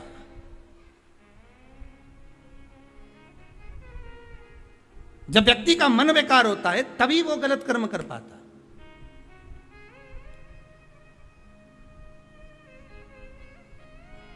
क्यों करा जाता है पूर्णिमा का व्रत? पूर्णिमा का व्रत करने का कारण क्या है बताइए? आप इतने सालों से कर रही हो, कई माताएं कर रही होंगी पूर्णिमा का व्रत। एक समय फलाहार करती हैं, एक समय भोजन करती हैं। भोजन में खीर का होना जरूरी होता है पूर्णिमा के व्रत में, दूध की सामग्री होना जरूरी होती है पूर्णिमा के व्रत में। 12 महीने की पूर्णिमा करो मना नहीं है। और पूर्णिमा उठाने का भी समय होता है चैत्री। चैत्र के महीने की जो पूर्णिमा होती है, चैत्री पूर्णिमा पहली पूर्णिमा मानी जाती है, इसलिए चैत्री पूर्णिमा को सिद्ध पूर्णिमा कहते, कार्य सिद्धात्री पूर्णिमा कहते, सिद्ध करने वाले। मनोरथी पूर्णिमा कहते हैं।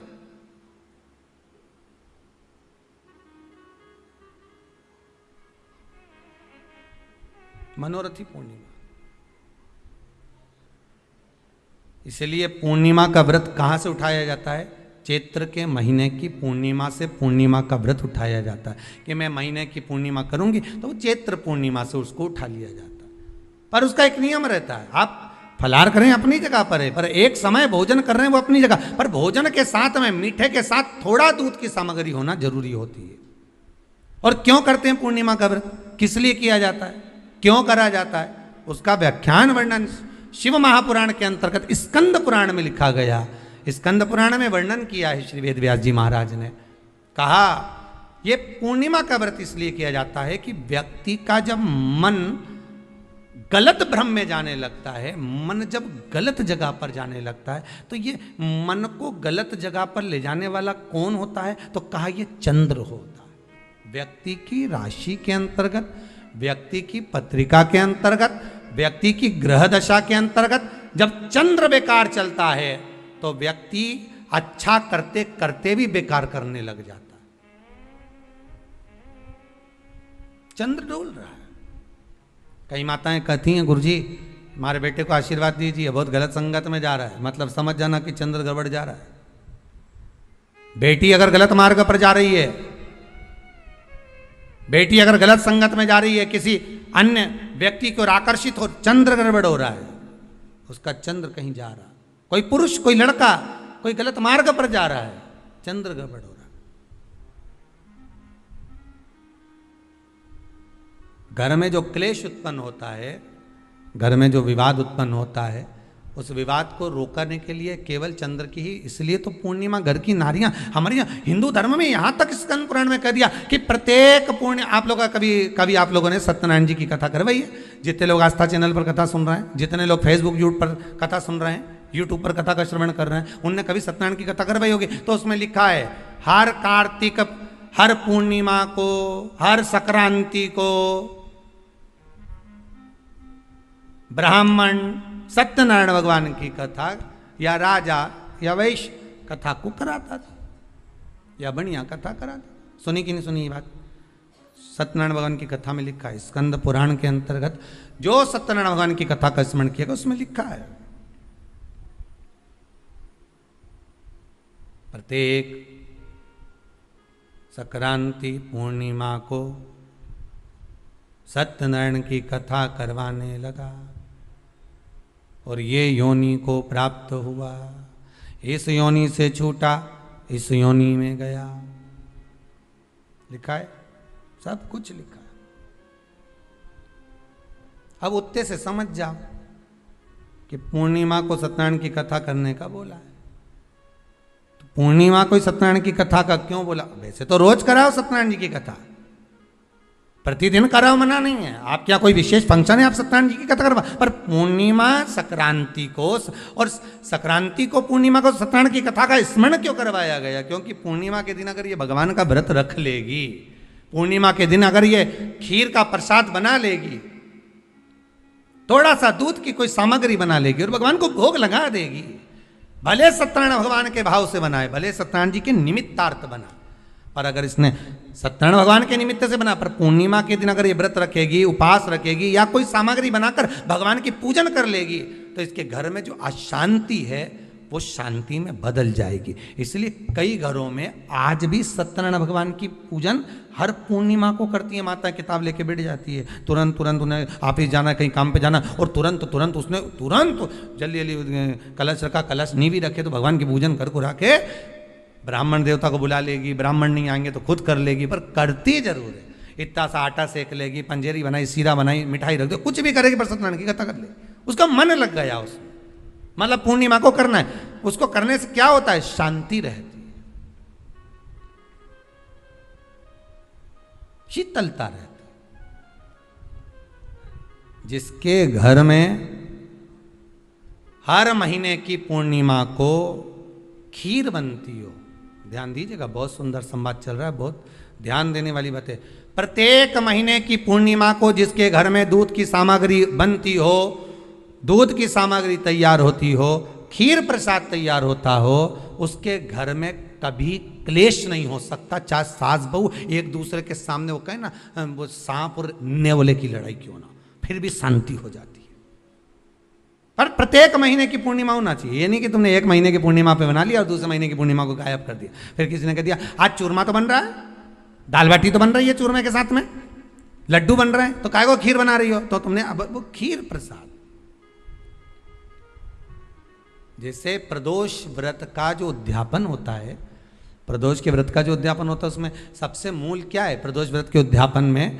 कि दो चीजें मूल है प्रदोष व्रत के उद्यापन में, कि आप प्रदोष का व्रत करो तो या तो 11 करो प्रदोष तब उद्यापन करो, या 26 प्रदोष करो तब उद्यापन करो, या उससे ज्यादा कर लिए तब उद्यापन। तुम्हारा मन हो जब उद्यापन करो।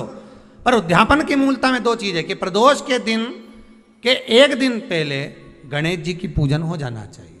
उद्यापन की जो पूजन होती है वो पहले गणेश जी की पूजन एक दिन पहले हो प्रदोष के, और प्रदोष वाले दिन फिर हवन यज्ञ पूजन करा। और हवन में क्या चीज जरूरी है? खीर बनाकर 108 बार शंकर जी की नाम की पार्वती के साथ की आहुति देना जरूरी है। खीर की महत्वता है।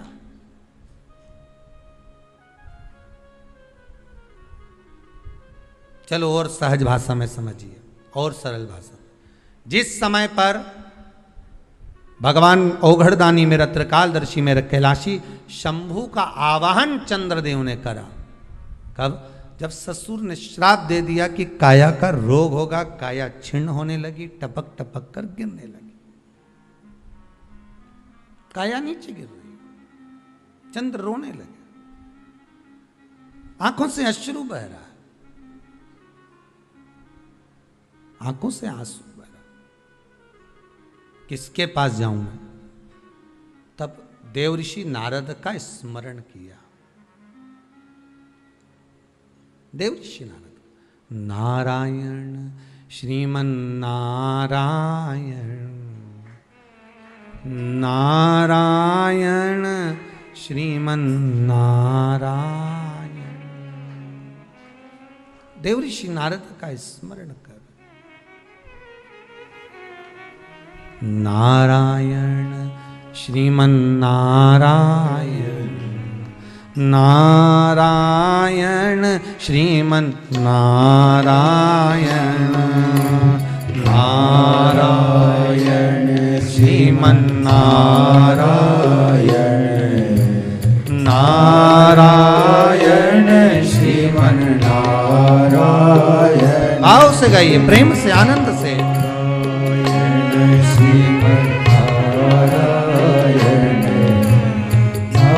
नारायण श्रीमन नारायण, नारायण श्रीमन्नारायण ओ नारायण श्रीमन्नारायण नारायण श्रीमन्नारायण नारायण श्रीमन्नारायण नारायण श्रीमन्नारायण आओ नारायण श्रीमन्नारायण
लक्ष्मी नारायण सत्यनारायण नारायण हरि नारायण लक्ष्मी नारायण सत्यनारायण नारायण श्रीमन्नारायण ओ लक्ष्मी नारायण सत्यनारायण नारायण हरि नारायण लक्ष्मी नारायण सत्यनारायण नारायण हरि नारायण बोलो नारायण श्रीमन नारायण नारायण श्रीमन नारायण नारायण श्रीमन नारायण नारायण श्रीमन्नारायण बोलो नारायण श्रीमन नारायण नारायण श्रीमन्नारायण नारायण श्रीमन्नारायण नारायण श्रीमन्नारायण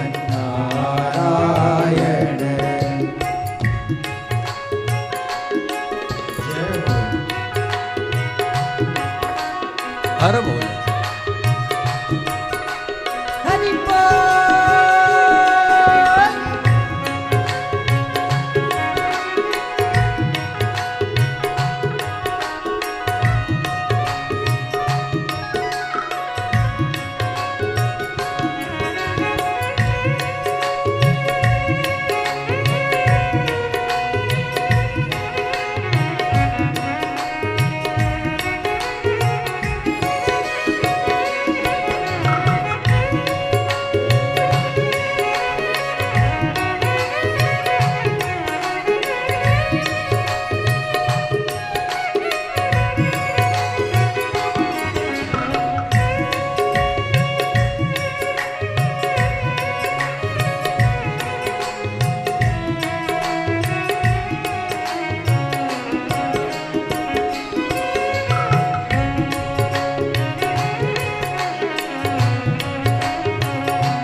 बद्री नारायण हरि नारायण नारायण बोलो नारायण बद्री नारायण हरि नारायण नारायण बोलो नारायण हे बद्री नारायण हरि नारायण नारायण बोलो नारायण बद्री नारायण हरि नारायण नारायण बोलो नारायण बोलो नारायण श्रीमन नारायण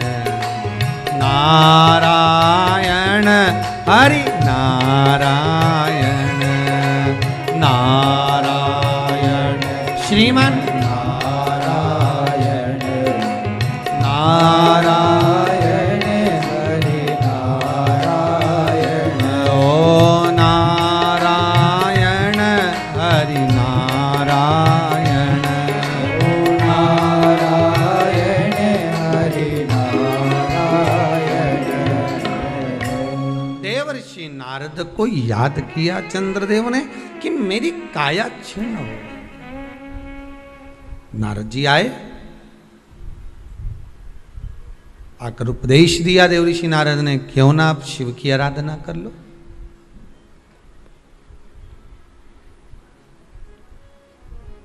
पूर्णिमा का जो व्रत है भगवान विष्णु का भी है तो शिव का भी है, दोनों स्वीकृत है।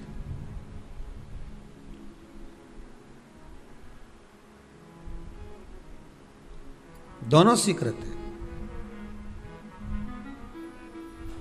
जिसका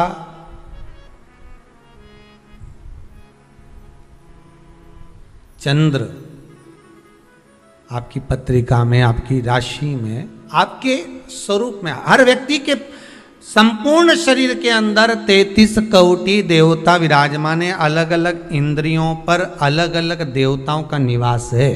कभी मौका मिले तो अच्छे से उसको समझना। पूरे शरीर में अलग अलग इंद्रिय पर अलग अलग देवता।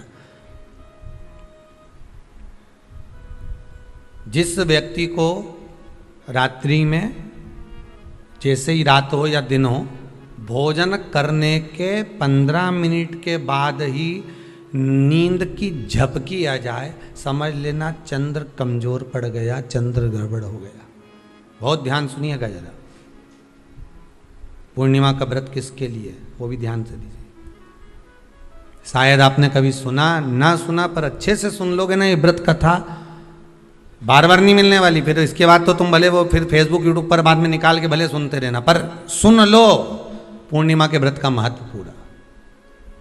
एक, भोजन के बाद जब नशे जैसा माहौल हो जाए, आपको बिल्कुल कोई छेड़े ही नहीं, सोई नींद आए, जब लग जाए कि अब तो 2 क्षण सोना ही पड़ेगा, नेत्र कितना ही जगाओ तो भी नहीं माने, फिर तो बिन पिए नशा हो जाता है, जो बोले भोले गाता। तो ये जब ये चंद्र अपना प्रभाव दिखाता है तो भोजन के बाद आपको डुबा देता है। ठीक है,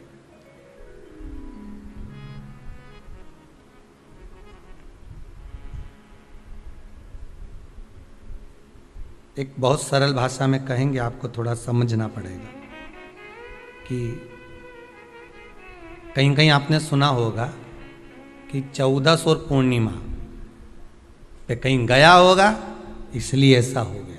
बोले सुना है कि नहीं सुना? 14 पूर्णिमा पे कहीं गया होगा या 14 पूर्णिमा पे कहीं गई होगी तो ऐसा हो गया। क्यों कहते हैं, उसका कारण क्या है? आखिर बात 1400 पूर्णिमा को क्यों लोगों ने बदनाम कर दिया कि 14 पूर्णिमा पे कहीं गई होगी तो बाल खोल के गई होगी, या ऐसा करा होगा तो वैसा करा होगा तो ऐसा हो गया, या ये चीज़ इसके साथ में ऐसा हो गया, या एक्सीडेंट हो गया, या ये चीज़। कारण क्या होता है? क्यों पूर्णिमा और अमावस्या के समय पर ही ज्यादा एक्सीडेंट के योग बनते हैं? क्यों पूर्णिमा अमावस्या के अंतर्गत ही ज्यादा कष्ट के योग बनते हैं? बीमारी को पनपने के कारण क्या होता है? उसका क्रम क्या है? कारण क्या है? उसका एक कारण है आपके चंद्र की महत्वता घट जाना। जब चंद्र की महत्वता घटती है तब जाकर शरीर में कहीं ना कहीं रोग की मात्रा बढ़ जाती है। रोग अपना प्रभाव चंद्र के कारण दिखाना प्रारंभ, पर मन में बेचैनी नहीं हो, बेचैनी रहे, नींद नहीं आ रही है, कुछ मन में ऐसा लग रहा है कि कुछ होने वाला है, मन में स्थिरता नहीं आ रही, समझ लेना कि चंद्र गड़बड़ हो गया है। अब इस चंद्र को साधना है तो शिव तत्व में जाना पड़ेगा। फिर कुछ मत करिए, पूर्णिमा का व्रत चालू कर दीजिए। क्या करना है? केवल पूर्णिमा का व्रत चालू कर दो। और कितना प्रभाव है पूर्णिमा के व्रत का? घर में 50 लोगों का परिवार है, 15 लोगों का परिवार है, 20 लोगों का परिवार है, और परिवार में से अगर एक पुरुष या एक स्त्री कोई भी पूर्णिमा का व्रत करता है तो पूरे परिवार के लोगों का चंद्र संवर जाता है, पूरे परिवार के लोगों का चंद्र सुधर जाता है। पूर्णिमा के व्रत का इतना प्रभाव शास्त्र कर रहा है, स्कंद पुराण कर रही है। पर व्रत कब से लेना है? पूर्णिमा का, चैत्र की पूर्णिमा से, ठीक है? नहीं तो तुमने सोचा इतना महत्व सुना है पूर्णिमा के व्रत का तो मैं तो आज से ही नहीं खाऊंगा छू, आज से ले लो। तो ये हर कोई सब तुम्हारा मर्जी पड़े, तुम तो आधी रात को उठ के भोजन करने लगो तो ये कहीं वर्णन नहीं। तुम तो आधी रात के नहा लो तो ये कोई महत्व? तो हर चीज़ का एक समय होता है कि इतनी बजे उठना, इतनी बजे मंजन करना, ऐसा करना, भोजन करना, ये समय पर फलाहार करना, ये समय पर ये, तो ये सब चीज़ का एक समय होता है, हर चीज़ का एक समय। अब कथा तुम दिन में सुन लो, शाम के सुन लो, अब आधी रात को तुमको कोई उठा के 1 बजे रात के उठ, भेरू उठ जा, कथा सुन ले, तो भेरू उठेगा? और आधी रात को भेरू उठ भी गया ना तो तुम्हें भेर भी बना देगा। कथा सुनने वाला है। हर चीज का एक समय होता है कि आपको ये समय पर आपको ये ग्रहण करना, आपको इस समय पर भगवत स्मरण करना, आपको इस समय पर नाम जाप करना, आपको इस समय पर भगवान की भक्ति को धारण करना। परिवार में अगर किसी ने एक पूर्णिमा का व्रत कर रखा है, एक व्यक्ति ने भी करा है, तो 50 की ग्रह दशा जब उसके स्पर्श में आती है, पूर्णिमा का जो व्रत होता है ना, स्पर्श का सुख दे जाता है। बहुत बहुत ध्यान दीजिएगा। जैसे आपने किसी ने पानी मांगा, आपका पूर्णिमा का व्रत है, और भले आप उठ के पानी लेने नहीं गए क्योंकि आपका व्रत है, क्योंकि जिसका व्रत होता है बेचारी वो तो ज्यादा कुछ करती नहीं पाती, पर किसी ने आपको पानी लाकर तो दिया ना। अब पानी लाकर जिस व्यक्ति ने दिया उसका स्पर्श तो हुआ ना। ये अभी गई थी ना दूसरी लहर कोरोना महामारी, इसको देख लो, इसको टच किया, इससे टच होकर उस पर गया, उससे टच होकर उस पर गया, तो ये कोरोना महामारी। अब जब ये कोरोना महामारी टच करने से फैल सकती है तो व्रत का पुण्य टच करने से क्यों नहीं बढ़ सकता? विचार करिएगा जरा, उसका भी तो पुण्य। अब आपने किसी को जल दिया जिसका व्रत था उसको जल दिया। और सरल भाषा में समझ लो, कभी मथुरा वृंदावन गए हो आप लोग? अगर मथुरा वृंदावन गए होगे, उज्जैनी गए होगे, काशी गए होगे, कहीं तीर्थ में गए होगे, या कभी कुबेरेश्वर धाम कभी आप लोग आएंगे जाएंगे, कभी आपको ज्ञात होगा, तो कभी आप लोग दर्शन करेंगे कि जब भोजन प्रसाद होता है तो लोग उसको बांटने के लिए देते हैं कि कोई आया है तो उसको कुछ प्रसाद मिल जाए, भंडारे की प्रसादी मिल जाए। तो भंडारे की प्रसादी जब वो खाता है उसका स्पर्श होता है, स्पर्श होता है तो जिसने भोजन किया उसका पुण्य जो दे रहा होता है उसके खाते में चले जाता है।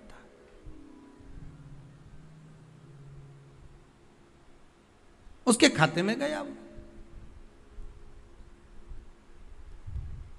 पूर्णिमा के व्रत का नियम है, घर में एक सदस्य भी कर रहा है, किसी ने उसको भोजन बनाकर थाली में कुछ प्रसाद फलाहार सामग्री दी, उसका स्पर्श बड़ी बहू को हुआ, बड़ी बहू रसोई घर में गई, उसने बाकी की चीज़ों को छू लिया, उसको देवरानी ने छू लिया, देवरानी ने कोई बर्तन छुआ, उससे तीसरी देवरानी ने देखा, उसने कोई चीज़ छू ली, तो वो छूते छूते छूते छूते वो पूर्णिमा का प्रभाव पूरे घर के लोगों को हो जाता है, और उनका चंद्र इतना प्रबल हो जाता है कि अपने आप उनकी बेचैनी, उनकी आलसता समाप्त हो जाती है। नहीं तो एक व्यक्ति के कारण पूरे चंद्र दशा खराब। एक दुखी तो सब दुखी, एक सुखी तो सब सुखी। वो देख ले कि हाँ इसको सुख मिल गया है, अब ठीक है।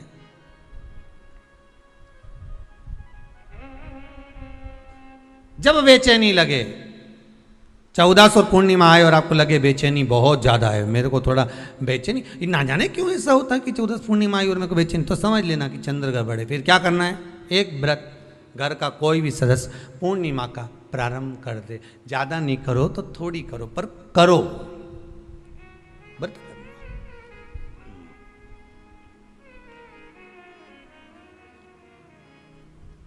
बहुत क्लेश हो रहा हो,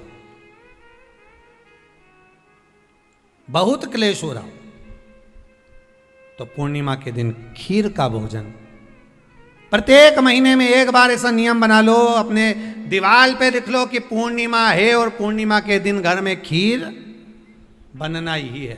केवल शरद पूर्णिमा अकेली पे नहीं हो, तुम एक पूर्णिमा पे तो बनाते हो खीर, शरद पूर्णिमा के दिन तो खूब जोरदार बना बोनो के ना, डोलची के छत पे धर दो, उठा के भगवान ही धर दे, कहीं कहीं की तो छत पे बनाए। तो बच्चे पूछ ले मम्मी ये छत पे क्यों रखी है, तो क्या अमृत गिरेगा।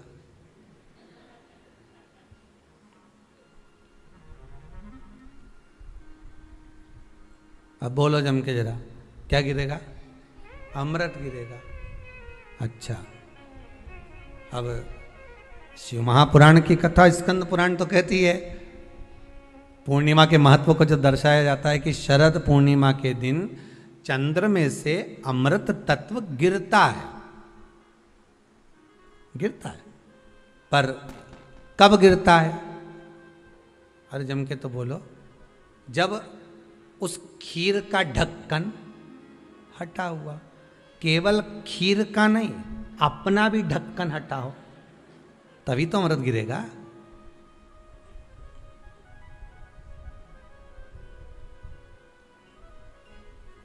अब दिमाग में तो ढक्कन बंद है, खीर रख दी छत पे, भगवान मन में सोच रहे कि देवताओं को अमृत कब मिला था, जब उन्होंने मेरा नाम पुकारा था। केवल खीर बना के नहीं धरी थी कि छत पे खीर धर दो और अमृत आ जाएगा, नहीं नहीं, खीर के पास बैठकर थोड़ी देर बैठकर हरे राम कहो सीताराम कहो, सीताराम कहो राजा राम कहो, कुछ भजन तो गाओ। अब तुमने तो नीचे से बना के छोरा कर दे दी, धर या ऊपर छत पे, और छत पे ले जाके खीर धर दी और खीर रखी तो मम्मी ने क्या केवल ढक्कन लगा के रखना, बिल्ली खा जाएगी, तो उसमें ढक्कन केवल खीर में नहीं लगाया, अपनी बुद्धि में भी लगा लिया। अरे स्कंद पुराण की कथा कहती है जब पूर्णिमा के दिन तुम खीर बना रहे हो, अगर शरद पूर्णिमा के दिन खीर बना रहे हो तो प्रयास करना कि थोड़ी देर बैठकर राम नाम, कृष्ण नाम, शिव नाम, भगवान की भक्ति का 2-5 भजन तो हो जाए। अब दिमाग में लगा ढक्कन, खीर में भी लगा दो ढक्कन, अमृत कहां से झड़ेगा। भगवान भी सोचे, ना राम नाम लीनो तूने भरी जवानी में, तो डूब के मर जा रे चुल्लू भर पानी में। अब भगवत भजन करे नहीं और क्या कि अमृत झड़ेगा, भगवान के कहीं नहीं झड़े, फालतू की बात। राम नाम बोलती तो अमृत झड़ता, कृष्ण नाम बोलती तो अमृत झड़ता, भगवान का भजन करती तो अमृत झड़ता। इसलिए शरद पूर्णिमा पे मंदिरों में जो खीर बनती है ना, तुम्हारे घर की खीर और मंदिर की खीर के मिला के देखना जरा, दोनों में स्वाद किस में आए, जरा मिला के देखना। मंदिर की खीर में स्वाद आ जाए, क्यों वहाँ भाइयों बैठ के खूब भजन गाए, तावा का हंडा में तातो दरो पानी नीनाए भोला नवा के रूंग। अब दिन रात के जो भजन गाने पिली ने 9 बजे से लेकर 12 बजे रात तक खूब गाया, वो भजन का जो अमृत था वो खीर में मिल गया, खीर में मिला तो स्वाद आ गया। अब तुम तो गाई ही नहीं, तो डब्बा में कहीं खाक स्वाद है।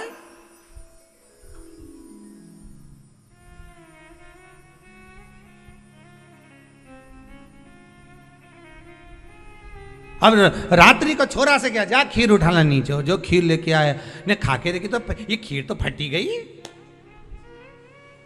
अब खीर ही फट गई। छोरा से 2 धर के दिया, करे तो ढाक के नहीं आया था, नहीं ढाक के आया, तो इसमें तो मैंने वो चिरौंजी डाली थी, डाक चिरौंजी, पर ये बिजली का कीड़ा होने कहाँ से? और डाली थी डाक चिरौंजी, आ गए हम अभी। उस समय पे बिजली का कीड़ा बहुत चले, शरद पूर्णिमा के टाइम पे, काला वाला, और एक ही आ जाए नहीं तो पूरा इलायची का स्वाद दे जाए। अब डाली थी डाक चिरौंजी, आ गया वह कीड़ा बिजली का। राम अब छोरा को कूट रही, अब उसको कूटने से क्या हो? ये तो उसी में का हाल नहीं हो गया। एक बच्चा घर आ गया दौड़ के, माता जी ने पूछा क्यों तू वापिस घर क्यों आ गया? स्कूल नहीं जा सकता था? स्कूल में बैठने का कहा था ना तेरे को, क्लास में बैठने का कहा था तेरे को, तो घर में क्या कर रहा है कि नहीं जाना मेरे को स्कूल?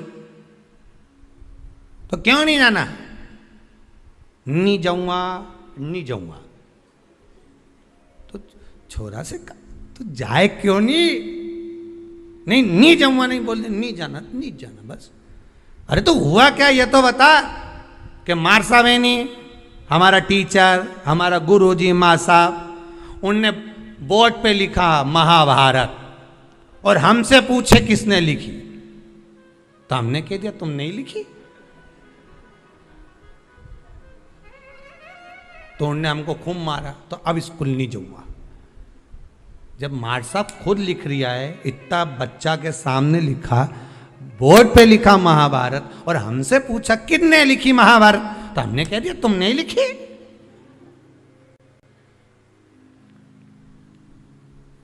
उन्होंने तो हमको टेबल पे खड़ा करने खूब दोचा, जैसे मंदिर के घंटा हो, खूब बजाया, खूब मारा। इसलिए अब नहीं जाऊंगा स्कूल। इतने में माँ ने हाथ पैर जोड़े, वो महाभारत किसने लिखी थी ये पूछा था, तो हम वही तो बोल रहे हैं माँ साहब ने लिखी थी। हम कौन से अलग बात बोल रहे हैं? हम भी तो बोल रहे हैं कि टीचर ने लिखी, माँ साहब ने लिखी। तू नहीं सुधरेगा कभी जिंदगी में। हम तुमसे इतना सा पूछ रहे हैं, महाभारत किसने लिखी? माँ साहब ने लिखी, टीचर ने लिखी। और देखो मम्मी,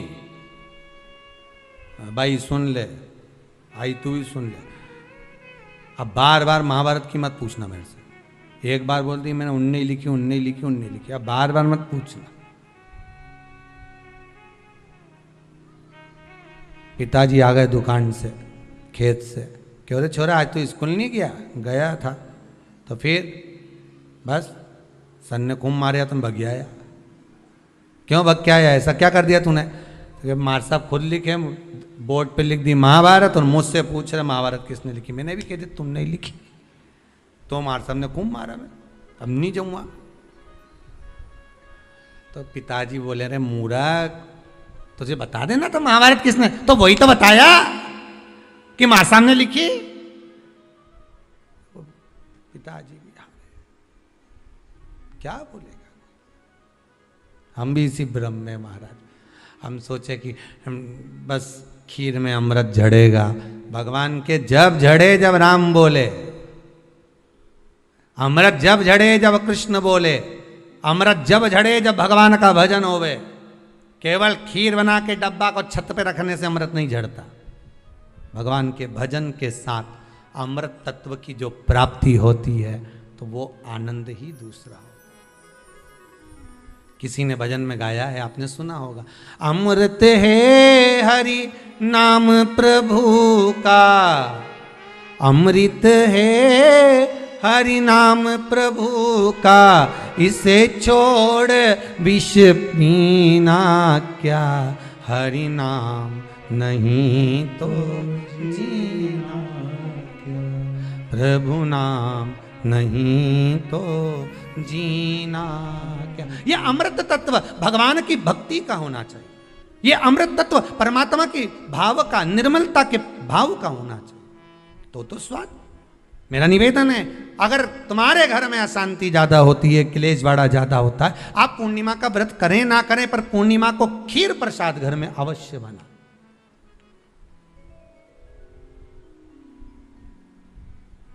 12 महीने की पूर्णिमा करके देखने में क्या जा रहा है? देख लो बना के, नहीं तो ना तो सियोर वाला महाराज तुम्हारे यहाँ खाने आ रहा है, नहीं तो खीर तो अपने घर में ही है। कोई महाराज तो नहीं आएगा खाने के लिए कि सियोर वाला महाराज को तुम खीर का डब्बा पहुंचा दो कि हर महीने की पूर्णिमा को तुम्हें ही खाना है, तुम्हें ही बनाना है। इतनी सी बना लो, पर बनाओ, देखो कि घर में शांति होती कि नहीं होती। बनाकर जाने में क्या जा रहा है? नहीं तो खीर तो है ही सरी, अगर शांति नहीं हुई तो खीर तो है, खा ही लेंगे। पर बना के देखने में कुछ जा रहा है क्या? बनाओ।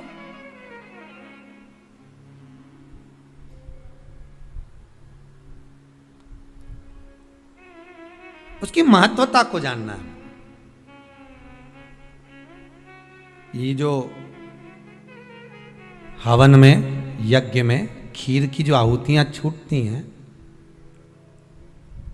ये इसका महत्व बहुत है महाराज।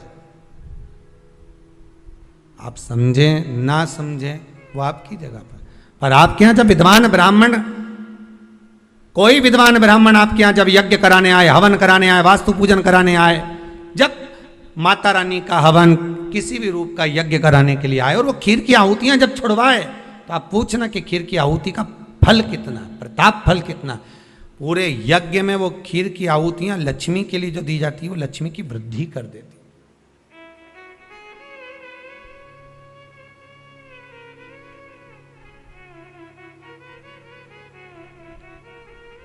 उसका महत्व कितना बढ़ जाता है, उसका महत्व कितना प्रबल हो जाता है। खीर क्या होती है, बनाइए एक बार। पूर्णिमा के व्रत का महत्व चंद्र से, और जिसके यहाँ क्लेश हो, कोई व्यक्ति मीठा बोलकर आपसे स्नेहवश, प्रेम बढ़ाकर, स्नेह बढ़ाकर, आपसे प्रेम वात्सल्यता करुणा स्नेह बढ़ाकर जब आपसे कुछ धन लेकर चले गया हो, और अब आप उससे मांग रहे हो, आप उससे लेना चाहते हो और फोन कर रहे हो, मिलने जा रहे हो कि मेरा पैसा दे दे भैया, और वो प्रेम खत्म कर चुका है, स्नेह खत्म कर चुका है, धन नहीं दे रहा, वहां पर भी ये पूर्णिमा का व्रत काम करता।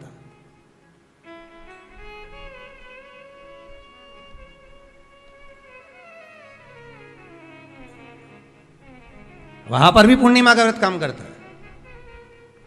कहा व्रत करने वाला व्यक्ति जो पूर्णिमा का व्रत करता है, चावल का, अक्षत का, श्वेत वस्त्र में, सफेद कपड़े में अक्षत रखकर, जो जिससे धन लेना है प्रेम वश लेकर गया है, स्नेह वश लेकर गया है और नहीं दे रहा है, उसका स्मरण कर कर ब्राह्मण देव को दे देने पर भी महाराज चंद्र की दशा सुधर कर लक्ष्मी का भाव वापिस प्राप्त हो जाता है, पुनः वापिस।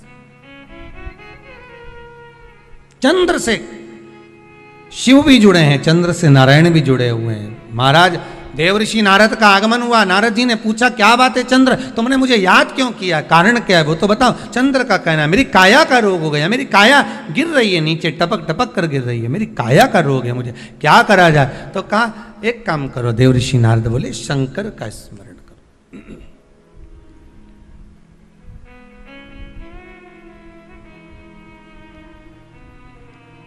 शिव का स्मरण कर लीजिए। चंद्रदेव ने पूछा शंकर का स्मरण मैं करूं, प्राप्त करूं, क्या भगवान शिव मेरे संकट को हरने के लिए आएंगे? क्यों नहीं। चंद्र के मन में थोड़ा संशय है, क्या शिव आएंगे मेरा संशय हरने के लिए? हाँ, क्यों नहीं आएंगे। तो देवऋषि नारद के सामने एक संशय और पैदा कर दिया चंद्रदेव ने। बात ऐसी है कि मैं, दक्ष प्रजापति मेरे ससुर हैं जी, और बोलिए शंकर भगवान के ससुर भी, बोलो, दक्ष प्रजापति हैं, सती इनको भी आई है, तो 60 कन्याएं चंद्रदेव के पास में भी गई।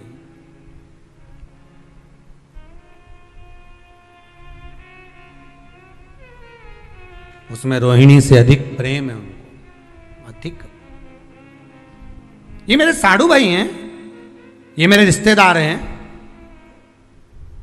क्या एक रिश्तेदार दूसरे रिश्तेदार का रोग मिटा सकता है कि रोग बढ़ा सकता है?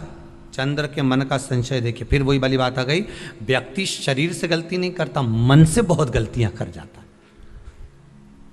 आप किसी व्यक्ति से कभी मत झगड़ो, लड़ाई मत करो किसी व्यक्ति से, किसी व्यक्ति से लड़ाई मत करो आप, और अंदर से लड़ाई करो, मन की मन सोचते रहो उसका ऐसा हो जाए। एक कथा आती है ना, एक चंदन का व्यापारी चंदन बेचने के लिए आया, राजा के महल में आ गया। राजा के महल में आकर कहा महाराज चंदन ले लो। राजा सोच में पड़ गया। थोड़ी देर तक सोच में पड़ने के बाद राजा ने अपने मंत्रियों से कहा ले जाओ इसको जेल में डाल दो जो चंदन बेचने आया है। मुनि मंत्री की चित्तवृत्ति में पड़ा, ये राजा कभी किसी को जेल में नहीं डालता, पहली बार चंदन बेचने वाला आया और इसको जेल में डाल रहा। आखिर ये चंदन बेचने वाले ने गलती क्या करी है? राजा ने दूतों को बुलाया, ले जाओ इसको पकड़ के जेल में डालो। उसको जेल में ले जाकर पटक दिया।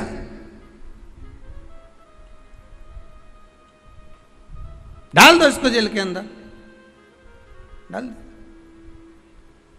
मंत्री ने अपने राजा को समझाया, स्वामी सरकार दयालु दातार, ये इसने कुछ करा नहीं है, इसको छोड़ दो।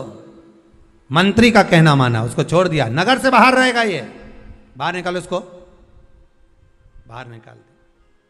नगर के बाहर जाकर रहेगा ये, नगर के अंदर नहीं, नगर के बाहर।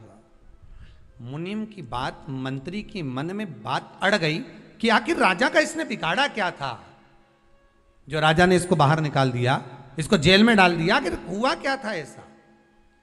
सहन नहीं हुआ,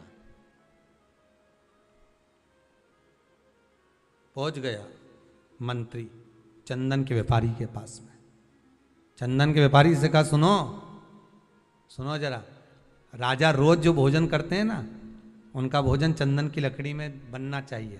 एक वेद जी ने कहा है, तुम एक काम करा करो, 2 कुंटल चंदन प्रतिदिन राजा के महल में पहुंचाया करो, तुम्हारी पैसे पहुंच जाएंगे, तुम्हारा धन पहुंच जाएगा। 2 कुंटल चंदन, हाँ पहुंचाना मत भूलना, भेजते रहना। हाँ हाँ बिल्कुल भेजूंगा। रोज भेज रहा है, प्रतिदिन। एक दिन राजा ने कहा जाओ चंदन के व्यापारी को लेकर आओ, उसका हमें सम्मान करना। राजा ने अपने हीरे की माला निकालकर चंदन व्यापारी के गले में डाल दी। मंत्री की फिर बुद्धि फिर गई, समझ में नहीं आया ये हो क्या रहा। एक बार जेल में डाल दिया, दूसरी बार माला डाल दी। आखिर हुआ क्या? चंदन व्यापारी के पास में मंत्री ने जाकर पूछा कि पहली बार जब तू आया था तो राजा ने तुझे जेल में डाल दिया था, तू क्या सोचकर आया था, बता दे, सत्य बताना।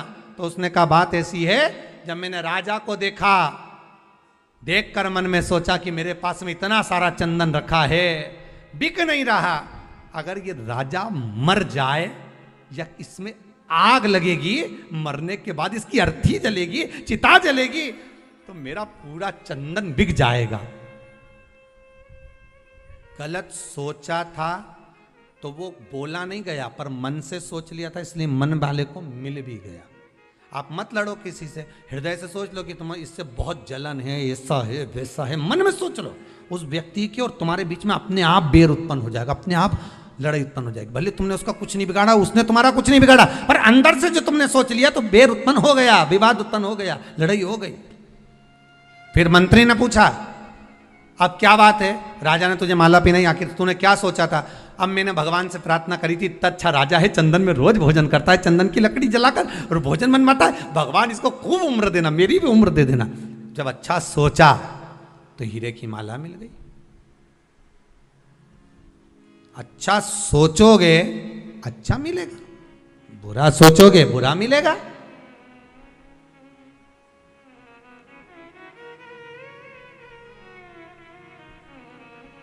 दुनिया के लोग सोचें कि अपशब्द कहने के बाद, किसी को ताना देने के बाद, किसी को गाली देने के बाद, किसी के लिए अपशब्द बोलने के बाद, किसी की निंदा करने के बाद, किसी के लिए कुछ कहने के बाद आप बच जाओगे। ना ना ना ना, वो मिलेगा प्राप्त नहीं।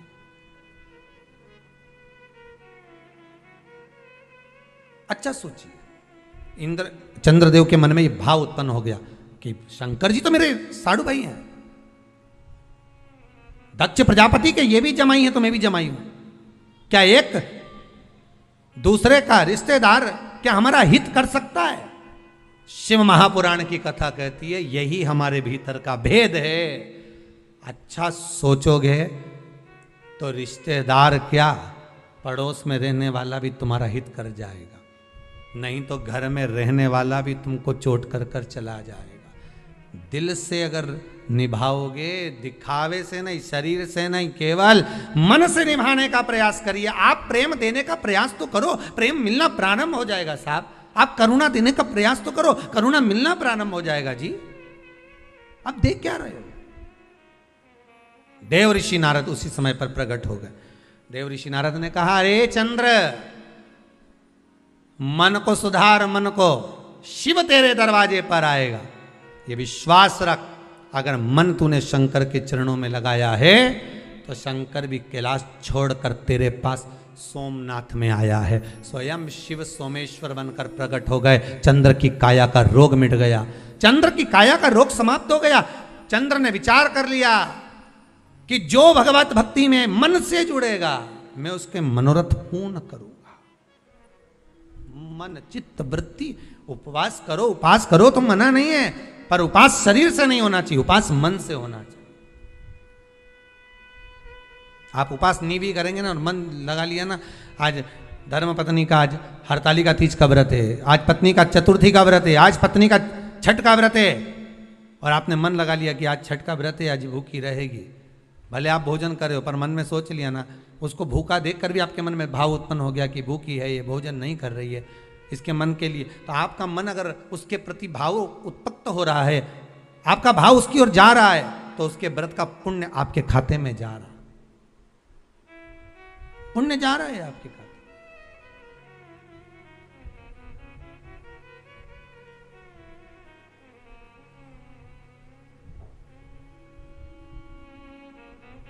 आप मन से जुड़िए। ये व्रत जो शिव महापुराण की कथा चल रही है, शंकर की कथा का जो अनुमोदन कर रहा है, उससे मन से जुड़ना है हमको। हमें जानना है कि व्रत की महत्वता कैसे प्रकट होगी, हमें व्रत कैसे लगेगा। पूर्णिमा का व्रत करो, पर चैत्र के पूर्णिमा से प्रारंभ करो। नहीं कर सकते, खीर बनाना आप पूर्णिमा की पूर्णिमा प्रारंभ करो। ग्रह शांति, घर की शांति के लिए, आनंद के लिए, उमंगता के लिए, उत्साह के लिए। महाराज शंकर की कथा कहती है, देवराज मंदिर के अंदर बैठकर शिव पुराण सुनता रहा, अंतिम में जब प्राण त्यागे शिव के धाम गया। कारण क्या था? क्योंकि वो बेलपत्री के पेड़ के नीचे एक क्षण के लिए ये साधना चित्त से कर ली थी। क्या मैं जो अंदर कथा सुनकर आया हूं, हर हर महादेव लोगों ने कहा, वो क्या महादेव बोलने से महादेव आता है? क्यों नहीं आता? शिवाया ले गया। चंचुला देवी ने तप साधना करी थी, उस तप साधना का बल इतना था कि पति को भी प्रेत की योनि से मुक्त करवा दिया। कथा में ऐसा मन लगाया, ऐसा मन, शरीर नहीं मन लगाइए। इस कथा को सुनने के बाद आप जितनों को भी फोन कर कर बोलो, मैसेज डालो, कहो कि व्रत शिव महापुराण की कथा चल रही है, सुन लो। आज पूर्णिमा के व्रत का महत्व बताया है, कल प्रदोष के व्रत का महत्व चलेगा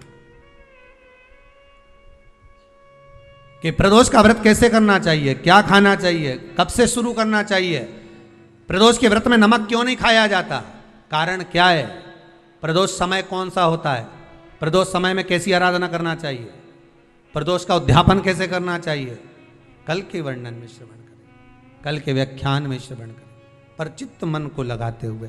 मैं बहुत बहुत साधुवाद देता हूँ श्री विजय कुमार गीताजी सिंघल जी को, पटना बिहार से, जो ऑनलाइन शिव महापुराण की कथा करवाकर संपूर्ण विश्व का कल्याण कर रहे हैं। उनके प्रतिनिधि के रूप में विराजमान ओम प्रकाश जी भाटी, आशा जी, श्रीमती आशा जी भाटी राजेंद्र नगर इंदौर को, जो कि प्रतिनिधि के रूप में विराजमान होकर इस पावन शिव महापुराण की कथा का रसस्वादन करा रहे हैं। बहुत बहुत साधुवाद। आप सभी श्रोता भाई बहनों को आज रक्षाबंधन की पावन पवित्र रक्षा सूत्र की, रक्षाबंधन की बधाई हो। बहन भाई के हाथ में राखी बांधे उससे पहले भाई को एक संकल्प जरूर दिलाओ कि भैया तू ये वैक्सीन जरूर लगवाना, तो ये कोरोना महामारी से बचने का प्रयास जरूर करना, मुख पर मास्क लगाना, दूरी बनाकर चलना, हाथ को बार बार धोते रहना। बहन भाई को संकल्प दिलाए जिससे मेरे राष्ट्र में किसी की हानि ना हो। मेरा ये भारत की भूमि पर जितने जीव विराजमान हैं